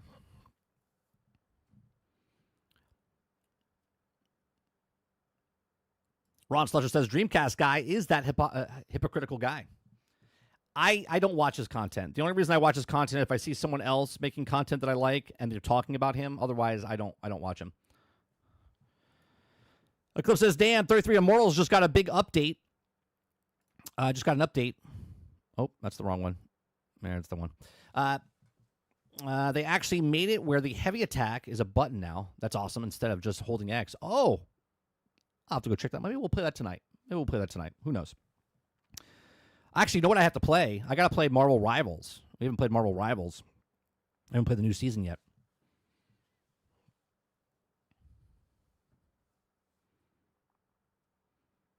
Ron says, I supported Mind's Eye, and they appreciate it for the relaunch. Roic says, are you talking about Raid? They seem to want to sponsor everyone. No, I'm talking about just in general. There's people that tell you about corporations, greed, microtransactions, and then they have a sponsorship by the company that's doing the microtransactions. It's just weird, right? That's what kind of broke the camel's back for me.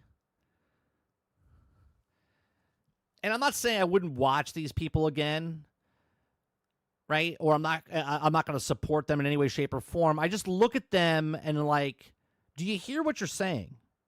Right? Do you hear what you're saying? You're telling people not to do this. Don't support these AAA companies. And then say, hey, guys, go play this brand new game that's coming out full of microtransactions. It's like, I'm confused. You just I don't hate them. You just lose your credibility with me. That's all. D-Maya says, but what about CD Projekt Red's Redemption? They have another update coming out tomorrow. Feels like they learned a lesson and aren't actually a bad company. No. The only way that would happen for me, D-Money, is that when the next game comes out, the next Witcher game comes out, if it comes out and it's not broke, buggy, unfinished, then, and only then, will they receive, kudos from me for doing their job, okay? Because you fix your game after the fact, you don't get any points from me because you should have made that game good at the start, not 4 years later.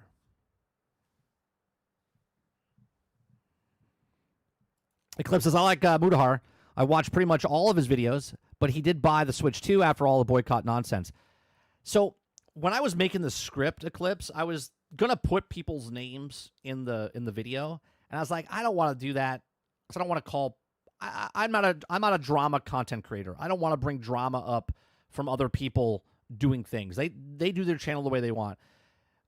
He's been pretty good up until the Switch 2 came out, and then he had a lapse in judgment, and now he bought it, and now he is a hypocrite, 100% a hypocrite. You know what I mean? Sarge says, delete videos. What do you mean, 30? They just took the money for the game that wasn't completed yet. And they had to wait 2 years, 3 years, right? 3 years. Mo says Christopher side eyes Drig. I said it before, but 30 was the only honest creator with Avengers and popping, and this is why I still come back and watch. Well, I appreciate it, Jason, right? I say it all the time, right? I can play shitty games. I know what a shitty game is. You're allowed to like shitty games. Just don't pretend it's not shitty. You know what I mean? Same with Gotham Knights. Gotham Knights wasn't shitty. I saw its flaws, but yet I still made content on it because I liked the game, right? I didn't make content because it was the thing to do. No one was making content on it. Right? I made content on it because I like it. I played Starfield for 200 hours. Right? I know there's problems with it. I didn't try to promote it as, oh, you guys should always play Starfield. It's the greatest game. No, I was like, I'm enjoying it. This is what it is. Right? I knew the fucking story sucked. I hated the thing where you had to collect all the things in the little vortex place. I tell people all the time, you're allowed to hate things. You're allowed to like shitty games. Just don't pretend it's fucking good. That's all.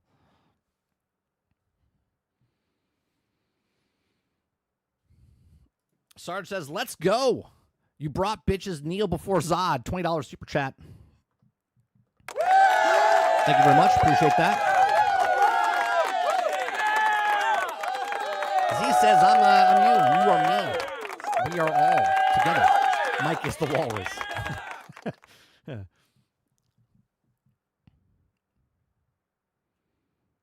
Roadkills, I don't care. I like it when people get sponsored. It means that they're making money. That's what they're doing it for. Free. Fuck the haters. No, but you're misconstruing what I'm saying, Roadkill. I'm okay taking when people take sponsor deals. Okay? Like, again, if I take a sponsorship deal, we actually had an energy company reach out to us during Christmas time, right? And I said that I'll test it out before I talk about your stuff. They mailed it to me. I tested it out. I didn't like it, and I said, "Hey, I'm not gonna take the sponsorship." Right? I don't. That has nothing to do with video games, right? Each their own. Take the money where you want to take the money, but just don't sit here and say Activision's shitty. Don't trust them. Don't buy their games, and then the next video, live stream, upload that you do, you're like, hey, Black Ops 6 is out today. Make sure you use user code. Like, what are you doing? Right? Now, obviously, if people want to support that, support it. For me, you're a hypocrite. Okay? And you lose all credibility when you say, don't support this company's bad, and then you throw your creator code out there to get them. Do you know what I mean? There's a difference. If you want to get sponsored by a energy drink or disc plates or all this other stuff that has nothing to do with you, your channel, and what you've built around for reviewing video games, talking about video games, talking about news stories and stuff like that, fantastic. Roic says, people look at some of the YouTubers as experts of reviewing games, but when they also take all the kinds of sponsorships from the game developer, it makes them look bad and untrustworthy. That's what I'm saying. They take the bag, right? You were going to play the game anyway, right? You were going to play the game anyway. But you took the money, and that's why they say it. They go, well, I was going to play it anyway, so I might as well get paid for it. You would get paid for it. By reviewing the game, right? By reviewing the game, giving your honest opinion about the game, people would see that. People would start watching your video, and you would get ad revenue. Maybe you get super chats. Maybe you get thanks. Maybe people show up to your next video. You start to build up trust. You start to build off trust. They build up trust and then shit all over it. You gonna play Space Marine 2, brother? We've been very vocal about this. I said I'm not playing it until it's over a year old. I said when the game is complete. I said I would also buy it on sale. Again, don't have a problem with Space Marines. I have a problem with the business model. Eclipse says I was on PC, but I also see how you feel about the Glock 9000, right? It's mobile or nothing. Now check the stats. Roadkill says, I mean, if there's a person is talking shit about the brand, and then they're taking sponsors, yeah, that person is a douchebag.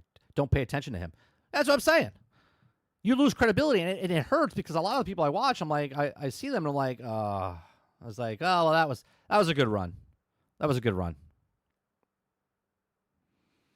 Can we name a drop? Can we name drop one creator for context?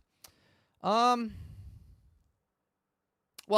Young Yeah did it, right? Young Yeah did it back in like 2022, right? He did it a couple times. One, he did it for Cyberpunk, and then two, he did it for Konami, if I'm not mistaken, right? And that was years ago.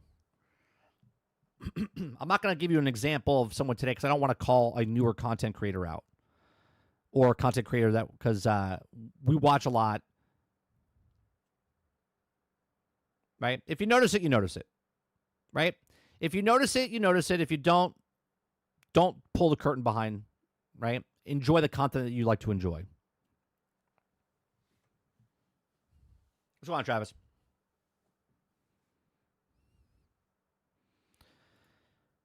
Mo says, Ben has no titles because they are also canceled. Looks like they're on the chopping block. Seems like mismanagement is going on over there. Fire Herman. PlayStation is dead right now. Herman retiring right now. Mo's just doing what everyone did for Xbox. He's doing it back over to PlayStation. We'll let Mo be Mo. Roadkill says, no, I know. I caught up with it, and then they were talking bad about the company, and then they take the deal. They're fucking douchebags. I agree. Roadkill says they also follow game reviews. You can't trust game reviewers, and the number one is video games.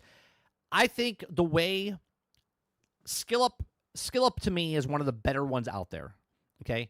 Because he can give criticism and also give praise. But he also, and he does take sponsorship deals, but he does it like Surfshark or he does Square, whatever the website thing is, or he does something like that. He's not, at least I can't remember. Maybe someone can point it out to me. I can't remember the last time that Skill Up was sponsored by one of the companies that flew him out, right? He says that this is, but I flew myself out there, right? So they didn't pay for anything. So his thoughts are his thoughts and stuff like that. I respect that because I know that he's telling me something that's not paid for. He didn't take swag, food, or anything like that. He paid for all his expenses, all his things. Because why? Because he's being truthful, and when he makes his videos, he makes a video. And the video, thousands, hundreds of thousands, millions of people watch his stuff, and then he gets paid that way. Eclipse says, yeah, he did it for Cyberpunk. He was one of the ones I watched and reviewed for actual hurt. Yeah, well, Kinger did a video on him. That's why I brought him up, right? Right? Kinger did a video about Young Yeah when he did all that stuff.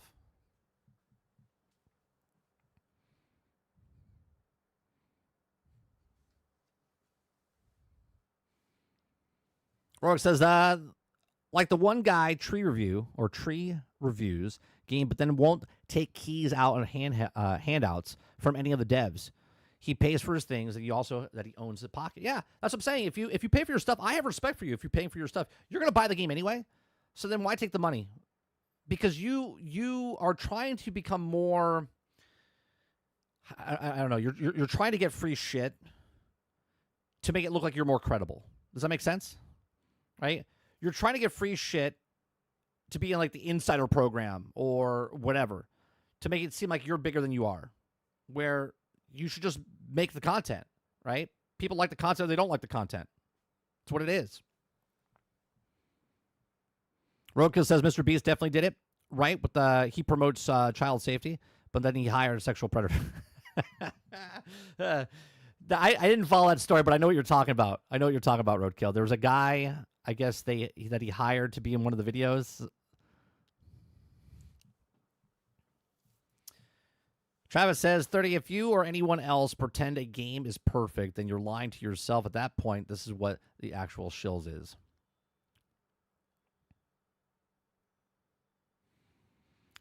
I remember Young Yeah. I stopped watching a lot of people after the Cyberpunk reviews. I can't think of anyone today I follow regularly. Well, Jones, I could peel back the curtain, but I don't want to do that to you. Just like I don't want to ruin people the way they watch movies, right? I could say something to you right now, and you'd be like, oh. And then those you wouldn't watch those people anymore. I don't think what they're doing is like unforgiving. I just think it's bullshit because you preach one thing and then say another. So by that alone, how am I supposed to trust you or your opinion on something when you say something?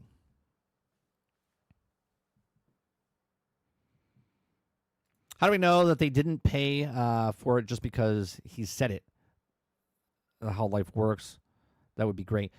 Well, by law, Roadkill, he has to say, okay, he has to say that he got paid, right? They have to tell you if they're being sponsored. You can't just be like, oh yeah, I paid for my own stuff and they paid for it. That's not how that works. That's against the rules, the TOS. Which one, Intervoid?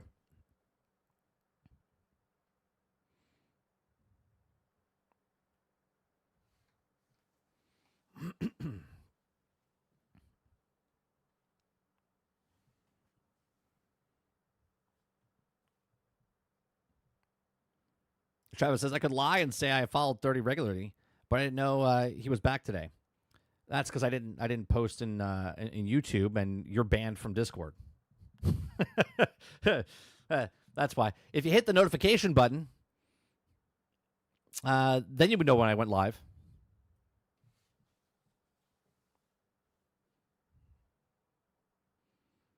Roadkill says, boys, I'm finding treasure everywhere with my metal detector. I've got like about $15 in change. Nice. Nice. You guys were talking about Skill Up earlier when I was doing the little talk. What was happening with Skill Up this weekend that you guys were saying something?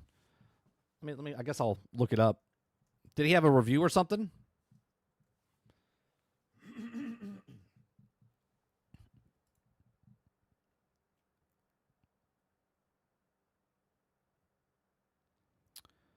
Let's see. 2 days ago. Oh, he did a Death Stranding 2 review. Is that what you were talking about?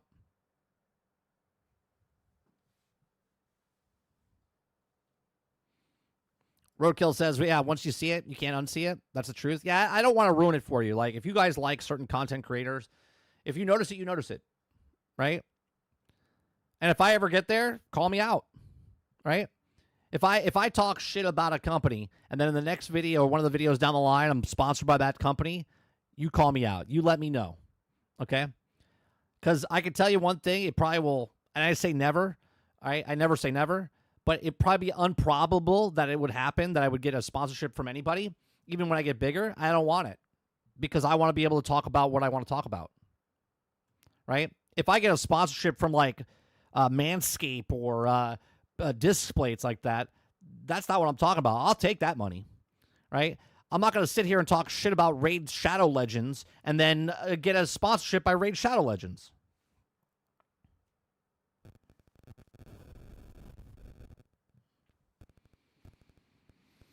Rourke says, did you see that the Stop Killing Video Game movement got more than the required signatures last week? Yeah, we talked about before I left. It was like a 1.1 million. But then I saw after I went on vacation that I think like could be like 10% were like fake or people were fucking it up in some way, shape, or form. And then they got it basically well over. And now it's getting pushed through or other people are starting to talk about it.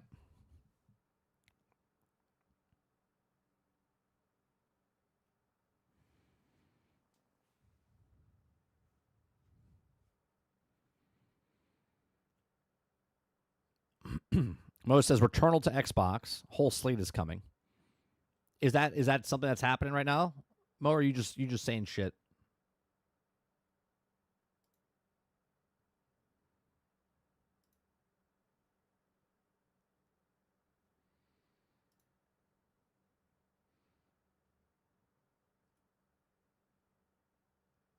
I'm looking right now to see if there's a story you guys posted. That's Days Gone. Coming soon to Xbox. Grounded 2 game preview. Wu Chang.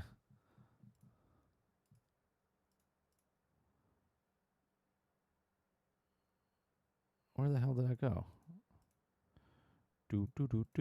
Why? Open new tab.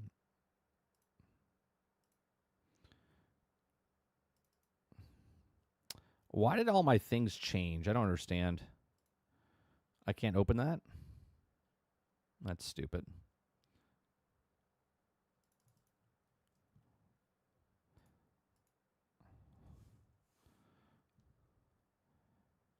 This is what's coming to Xbox Game Pass. You guys posted this in the Discord. So you got Grounded 2. That's an Ultimate and PC. Xbox Series XS, PC Cloud. Wu Chang, Xbox, both consoles, PC and Cloud.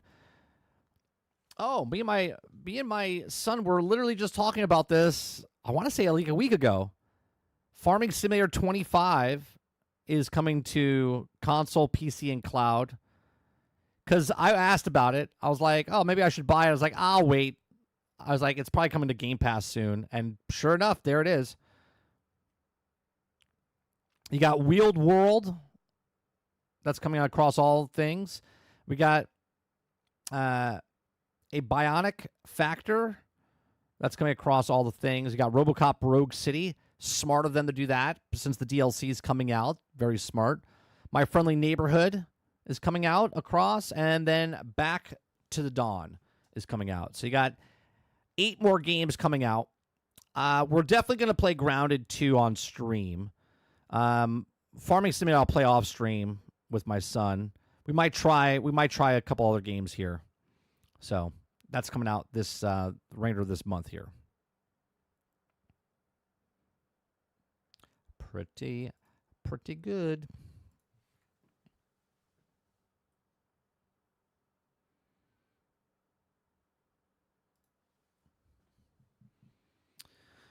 Let's see. It feels a little weird doing the scripted stuff. Did you guys like the scripted things I did today with Superman and now with the hypocrisy thing? Peace says, I thought you died. No, I went on vacation, which is sort of like dying on the internet. Because out of sight, out of mind.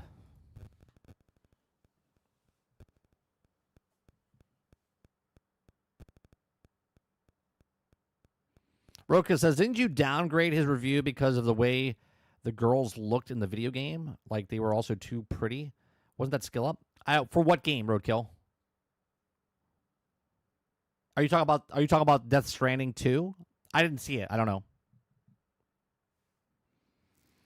I think that's where he said that he did something to the woman and it just stopped with skill up. He jumped right into that woke puddle. I don't know what game what game is that for.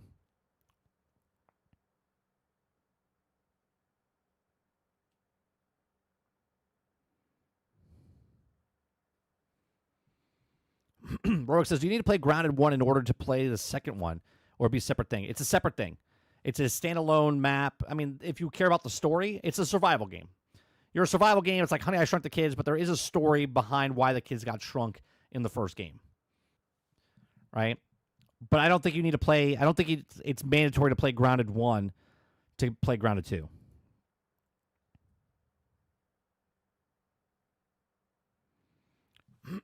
Mo says, doesn't everything always change when you leave and come back? Well, this is what happened this morning. I started, okay?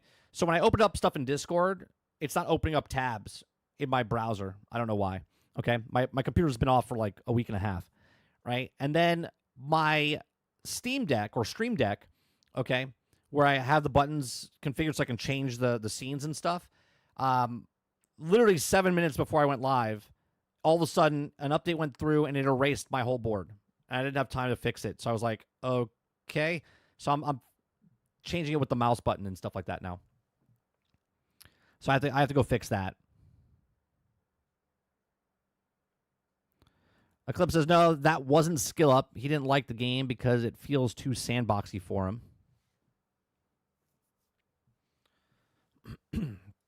It's like the PC gets mad when you leave. Or, yeah. It's really strange. I'm really surprised. Oh, that's another thing. My volumes and stuff all got changed. It's like all I did was turn my computer on. That's all I did. I just turned my computer on.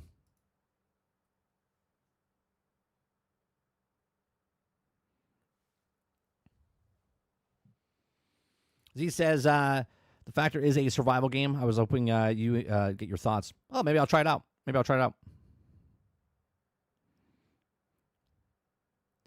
So, Factor's a survival game and Grounded. It's a lot of survival games. I got to go back to Dune. I still got to complete Dune.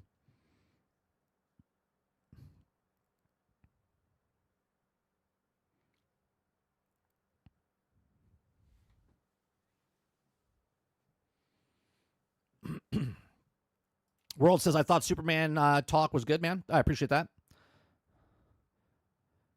Yeah, I'm trying to think of how to. I gotta start doing uploads again.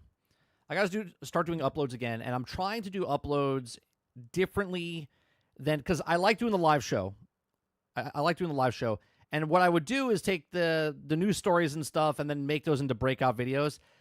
But I never really liked the flow of those. So I think what I'm gonna do is do the video, the scripted video.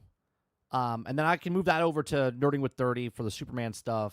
I can do the Hypocrisy thing and upload that. So I don't know if I'm going to do scripted every day, but I'm going to work on scripted stuff and use those as uploads to try to maybe get more viewership out in the algorithm. I'm not sure. Trying something new. You know what I mean?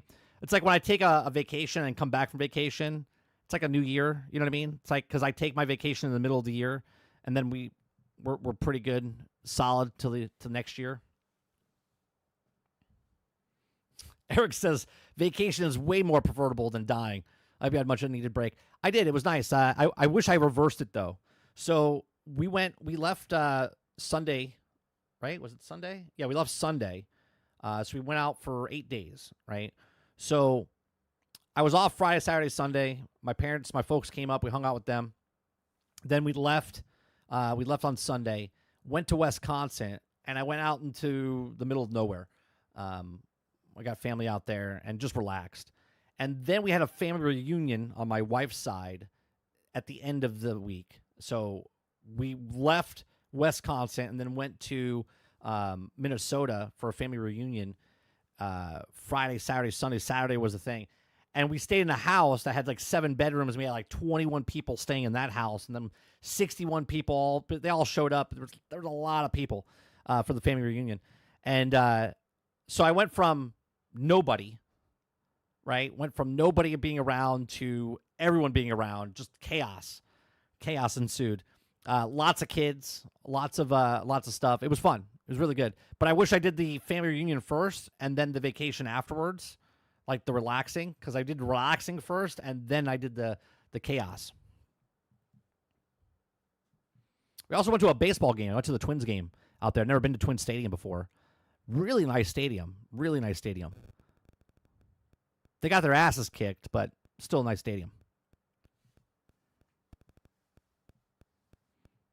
We got some really good. Let me see if I can show you my seats. We had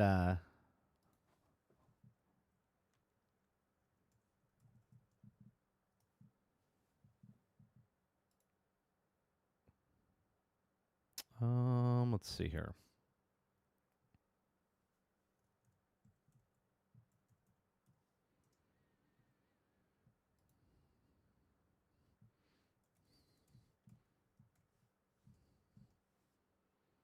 Oh, I don't know my password for this.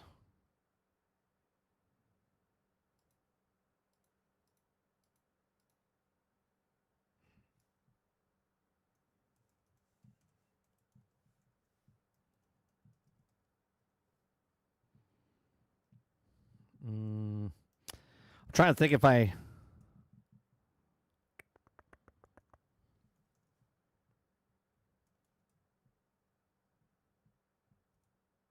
No. Well, that's not going to work then. Yeah, we went to the Twins game. It was the Cubs versus the Twins. My mother-in-law's a big Twins fan.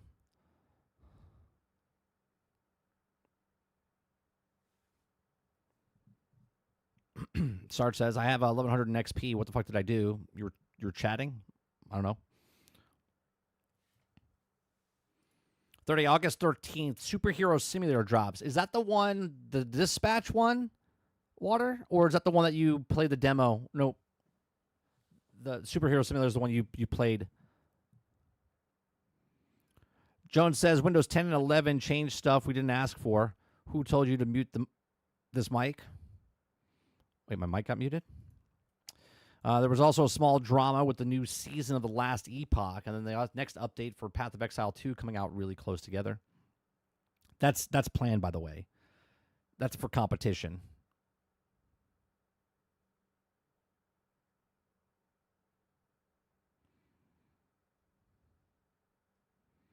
I was watching some Storm Chasers live. They were living in Minnesota as well. We didn't have any. We had no bad weather. The entire time we were there, it was gorgeous weather. And which is funny because people in Minnesota were like, "Oh, it's hot. It's like 80. It was like 84 degrees with like a breeze." And I was like, "Oh, there's no humidity." Yeah. And then I was standing in the sun. Right? I'm like Superman. I need the sun. Right? It just beams on me and it gives me like energy. Right? They're like standing in the shade. They're like, it's too hot. I'm like, oh, this feels great.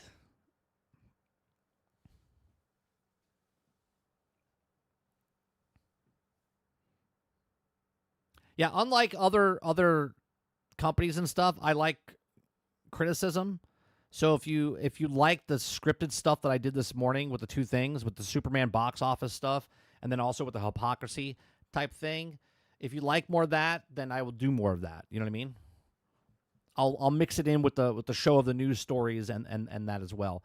The Superman one's kind of weird because it was a news story, and I was like, I want to talk about it because I don't want to talk about the news that they talk about because they spin it. I got all my facts together, all the things together, all the numbers together, and that's what I was talking about.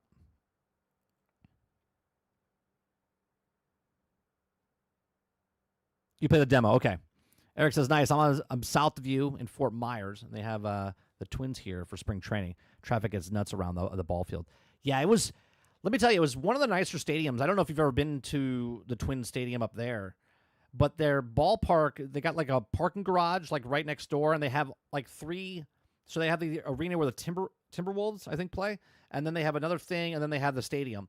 And you park in the one garage, and then you just walk across a skywalk, and then you're in the stadium, right? Like you're right in the stadium. You walk right in. Really nice setup.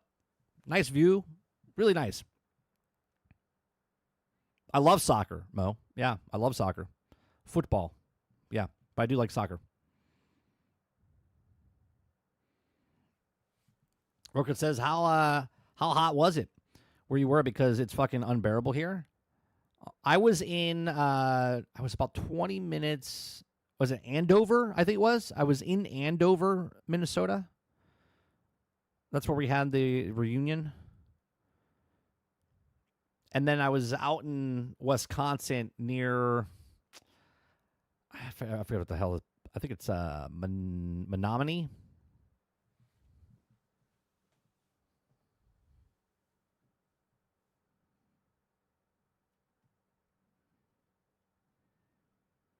It's supposedly next year. Do you think we see a rise of Hydra info of Game of the Year awards, or do you think that's not a big enough title? I think we see something about it at the Video Game Awards. It'll probably come out sometime next year. Wasn't there a recently, Travis? Didn't Rise of Hydra get delayed? I kind of remember something like that.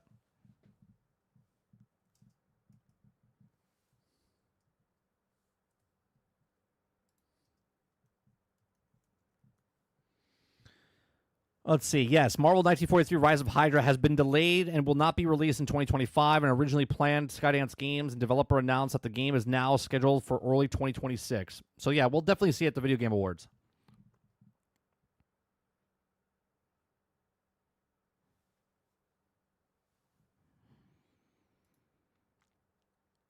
World says, yeah, don't complain about heat if you don't deal with the humidity.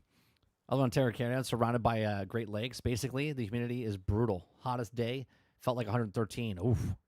Yeah, the humidity here.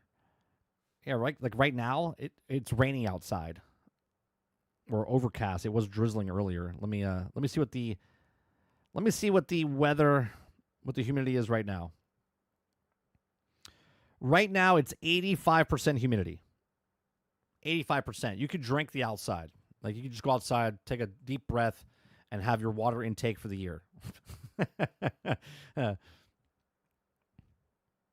Jenna, what's going on? Welcome. Just go outside and go, you're like, all right, I'm hydrated. You don't have to do anything. You get hydrated.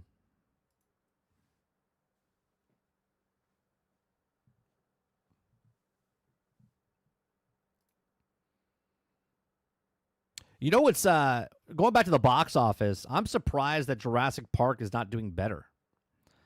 Jurassic Park, I mean, it's still $532 million, but they have a good international. Let me bring this up.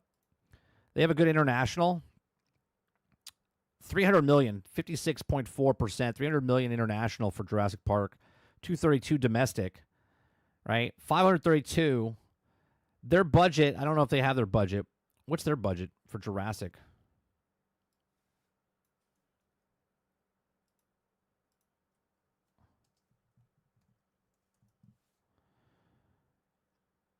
Oh, they're good.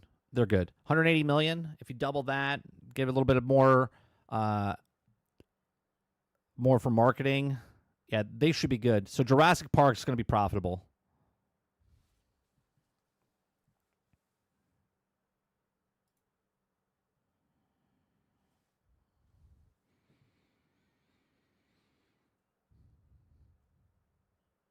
Clip says, yeah, I live in Virginia. The humidity is so horrible here. I hate the heat.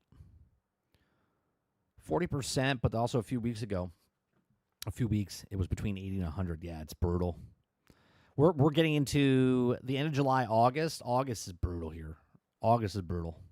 Don't do anything in Florida in August. Everyone's like, how do you stand the heat? Well, it's 72 in my house, so that's how I withstand the heat.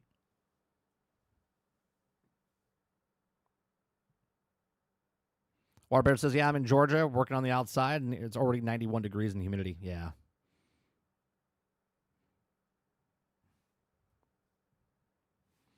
You know, when you talk about weather, you're basically just trying to you're no matter where you live, you bitch about what your temperature is, and everybody else wants to like pile on and compete of who's got the worst heat. That's the way it works. Because misery loves company. Misery loves company.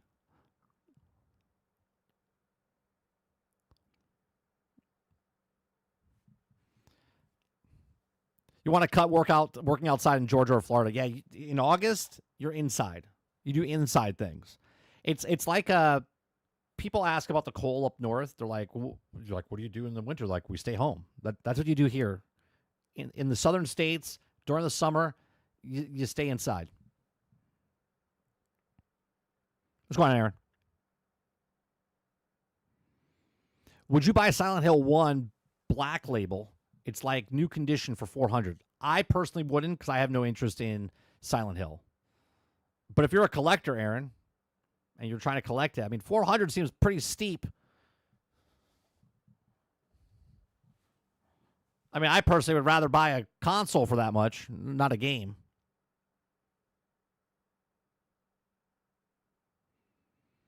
World says people are only watching Jurassic Park for the dinosaurs and Scarlet.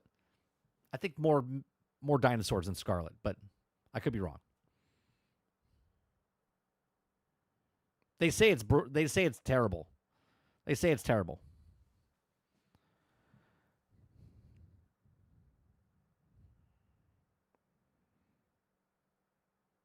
Moses, I just got out of 102, 104. Were you in the desert? Were you in like Arizona, Nevada?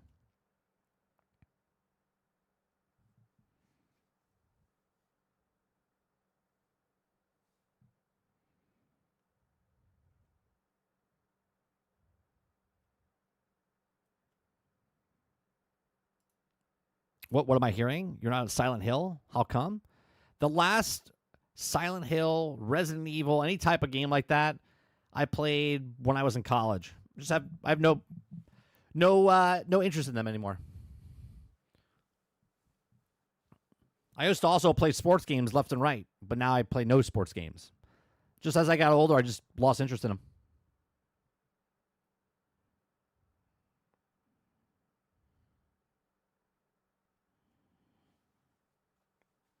not like I hate them.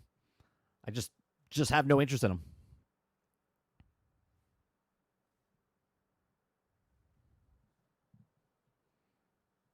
Central Valley, California. All right. All right, let's see what else is going on here. It's 12 o'clock. Let me see. Let me go to Twitter. See if there's something on Twitter that happened.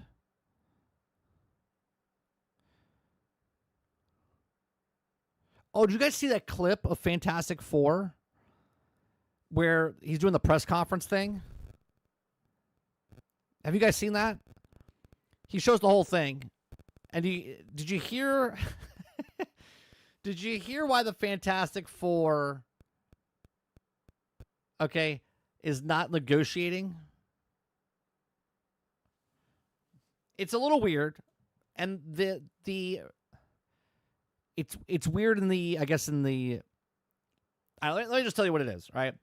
So, Reed Richards, Pedro Pascal, everyone's favorite, everybody, okay, except me. He's talking to the press conference of the people in the world of Fantastic Four, okay, all the news press and stuff like that, and Galactus wanted to negotiate, and he said, we negotiated, but we didn't negotiate. What did they want? And he said, they wanted our child. So we said no. And all the news reporters are like, all right, cool. I was like, hold up a second. Okay? Because I remember, in reality, when someone didn't want to wear a mask just a couple years ago, people wanted to murder you because you didn't want to wear a mask, right? I'm not trying to get political here. I'm just trying to put it in this perspective of the entire world is about to die, right? The entire world is about to die. Okay? Reed Richards comes out and says, we were going to negotiate with him, and all he wanted was my kid. And we didn't negotiate. Now, I get it. I wouldn't give my kid up either. First of all, I think it's a stupid premise anyway. But obviously, I wouldn't give up my kid.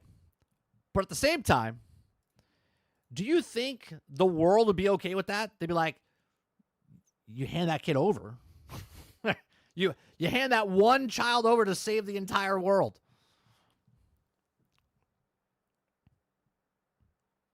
It is dumb writing, Water.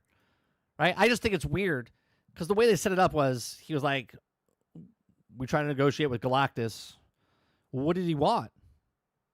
He wanted our son. Or he wanted our child, I think it is. And I'm like, and the news reporter's like, all right, sounds good. Like, again, small piece of context of what I saw. I was just like, okay, it's kind of weird.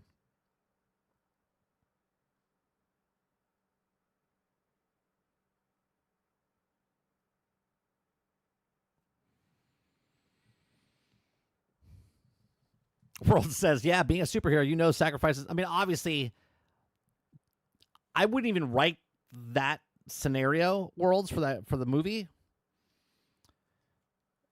Because obviously, in my speculation, what they're telling me is that because they didn't give the kid, the entire world is going to die. And they're going to move to a different, because they're not in the same universe, right? They're not in the same timeline. So something's going to happen where the Fantastic Four fails and their world dies, but they save their kid. And then they get moved over to the next timeline, which is our timeline in the rest of the Marvel Universe, right? That's what it seems like from that one press conference I get. Now, I could be 100% wrong, and I hope I am. But it just seems like, yeah, everyone's going to die, and Fantastic Four and their kid are going to be safe. Or maybe they saved the world because they removed their kid, and now he's chasing them through the timelines. Maybe? Maybe Galactus is not going to chase them through the timelines because their universe is done.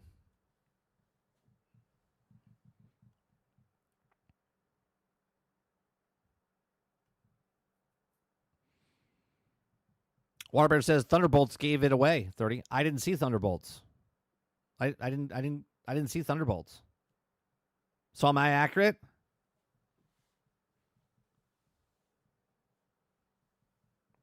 Roadkill says that's even a real comic book story.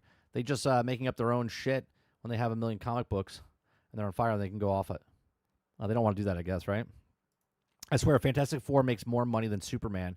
I'm just going to stick with the comic books, the animation movies, and now on never watching another movie in the theater again. Do you think Fantastic Four is going to make more money than Superman Eclipse?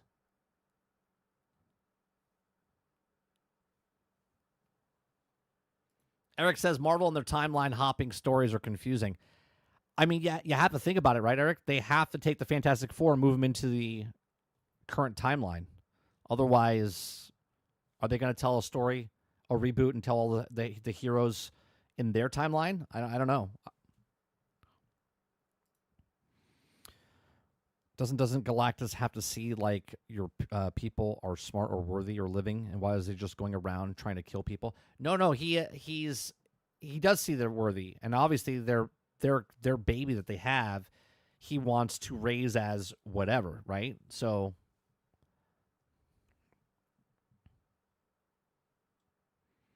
World says, dude, the ending to Ironheart is crazy. Show was mad. Last episode was the best one. I won't say it. I know what happens. I know what happens.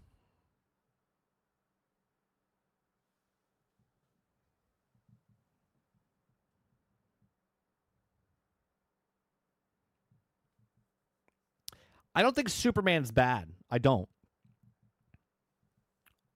Right? For what I hear about people, I think if I watch it, which we might watch it today or tomorrow, we might not watch it at all. Because we have to find someone to watch or take my cut because he doesn't want to see it. But if I watch Superman, I think it'll just be okay. I think I'll enjoy it. But at the same time, what I'm hearing from people is, oh, you just gotta shut your brain off. When someone tells me I have to shut my brain off for a film, means it's not a very good film.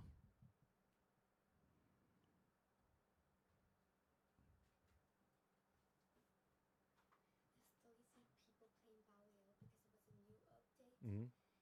So the servers are down for everyone. I got in, and I'm like, and it's like one person playing reload. Oh. So it's like 1,000 bots. Sorry, my son was just telling me about the update or whatever is happening. Let's see here. Yeah, that's what's happening, Roadkill. He wants Sue Storm and Reed Richards' kid.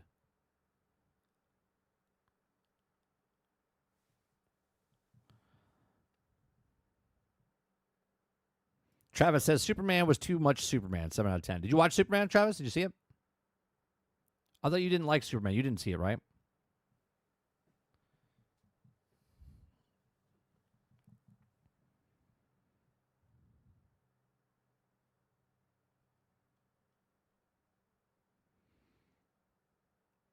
Does he know it's Franklin Richard?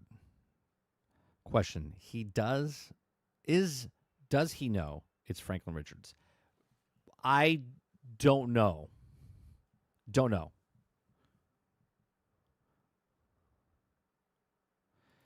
Yes, I said that out loud, Roadkill. Yeah, he doesn't want to watch it. That is a telling thing, isn't it? Yeah.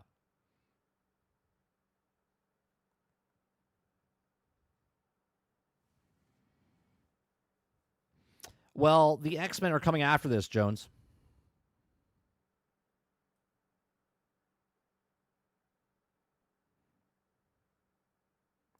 Travis, do you pay for anything yourself?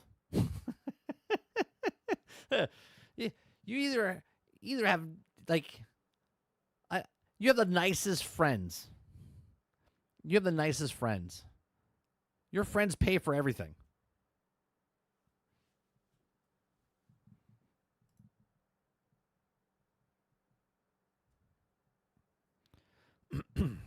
What 3 games did you buy?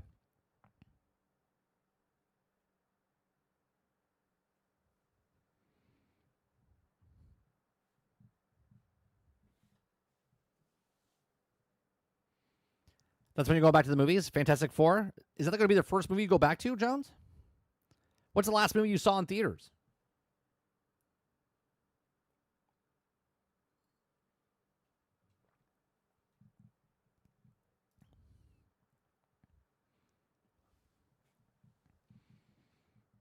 Robert Jones says no idea. You can't remember the last time you saw a movie in theaters? That just means the last movie you saw wasn't very good.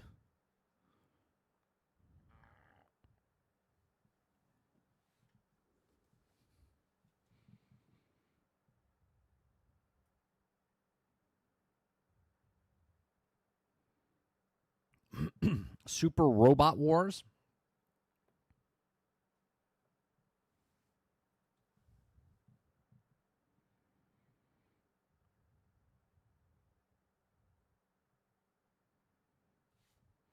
Warbird says movies come out so fast now. There's also a wait for it to be on the streaming platform. Yeah, because I think is today the 15th? I actually think Thunderbolts comes out on Disney Plus today. I think.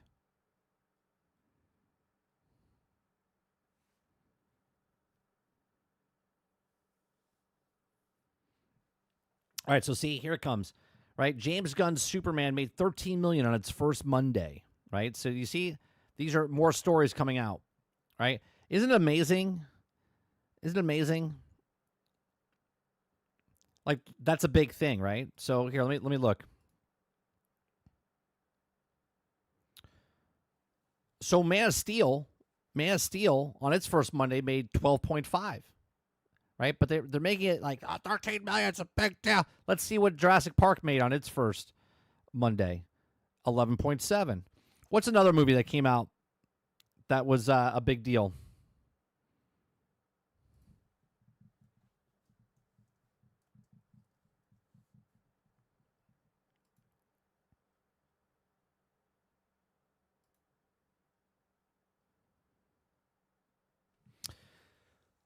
So Barbie, when it came out in 2023, okay, on its first Monday, made 26 million.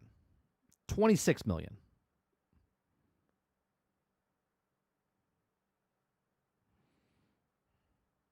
Okay, let's see another one. Let's see. Iron Man. Let's look at Iron Man back in 2008. On its first...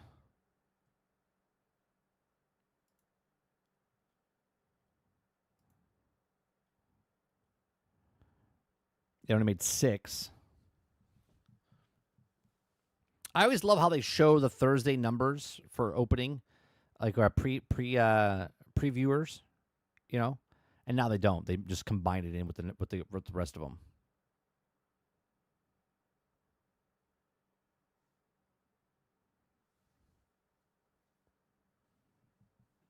I gotta go back and watch all that Eclipse. I used to watch a lot of those, and then I stopped. I go back and watch a lot of those. Roka says the last movie I saw in theaters was Deadpool Wolverine. That was last summer, right? Last summer? I didn't even watch that in theaters. Minecraft, I think, was big, and then it slowed down, and then it got big over time. Let me see. The Minecraft movie... Yeah. So it was like 57, 59, 46, then 9. 9.9, 12.7, 7.7, and then the following weekend, 20, 34, 23.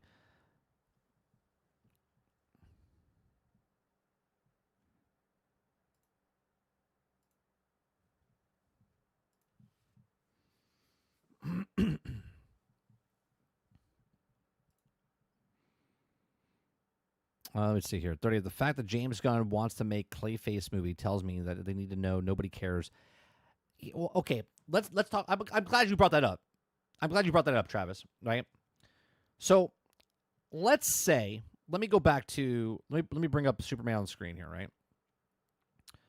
Superman right now is at 125 domestic, 95 international, 220. Let's just say it ends up at like 600 million. Okay. 600 million, let's even say 700 million, okay? $700 million for Superman. Okay, now obviously Batman made more, Okay, Batman's the more popular character than Superman in the DC universe. Okay, always has been. Okay, but Superman is just that number. You can go back and look at all the other movies; they all make about the same. They're never going to make like $1 billion or whatever. This is definitely not going to make $1 billion. Okay, but now the next movie after this is Supergirl. So Superman, which is number 2 of DC characters, if DC Superman can't make $700 million, what do we think Supergirl's going to make? What do we think Clayface is going to make? You see what I'm saying? Like, do we really think that Clayface is going to make more than Superman in this brand new DC universe? Like, it's not about Superman being successful or not. It's about this being the kickoff for the rest of the DC universe. You know what I mean? Like I said it in my speech in the very beginning. Like, it's not about just being good and making money for this particular film. This is the kickoff of, oh, this is great. I can't wait for the next thing to come out. And if Supergirl comes out, and let's just say this does make $700 million, do we think Supergirl is going to make $700 million? It'll probably make $500 million, right? Do we think Clayface is going to make $700 million? Probably not.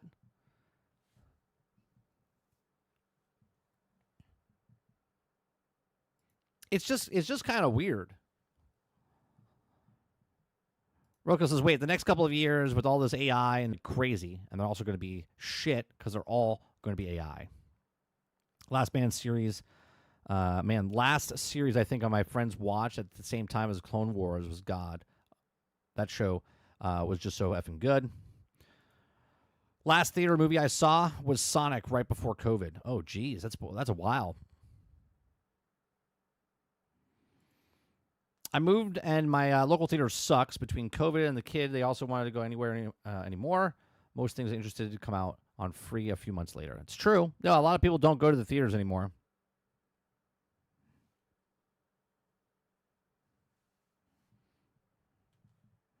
All right. What is happening right now? All right. It's about 12:30. I think we're done for the day. I think we'll be back tonight for some video games. I think we'll play Marvel Rivals tonight. Maybe we'll play some the new character, Jean Grey or Phoenix, whatever. Appreciate it very much. You guys have a great rest of your day, evening, or night, wherever you are. I'll be back tomorrow morning again for the Daily Grind. If you don't watch tonight for video games over on 30 and Still Gaming, make sure you check out. We do have an album out. It's called Perk Up. Press play. It's over on all the major platforms. You can either stream it or download it. It's another way you guys can help us out here over on 30NSG. Appreciate it very much. Like I said, you guys have a great rest of your day, and I'll see you guys in the next one. Peace.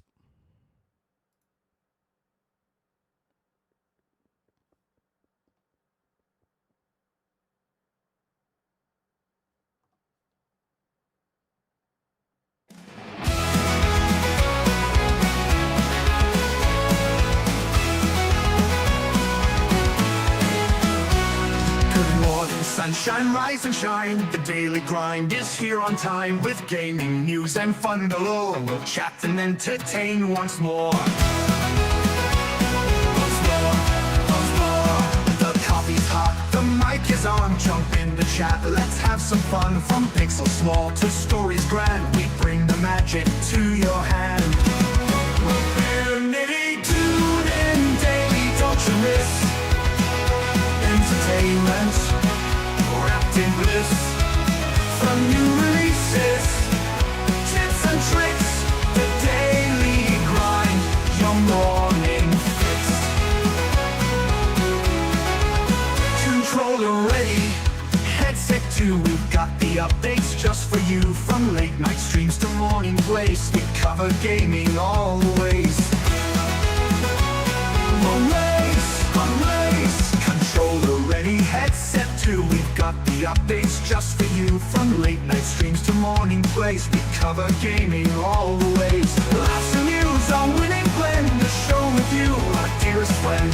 Comments rolling, chats arrive. The Daily Grind 5-star vibe. Tune in daily, don't you miss entertainment wrapped in bliss. From new releases, tips and tricks, the Daily Grind, your morning fix.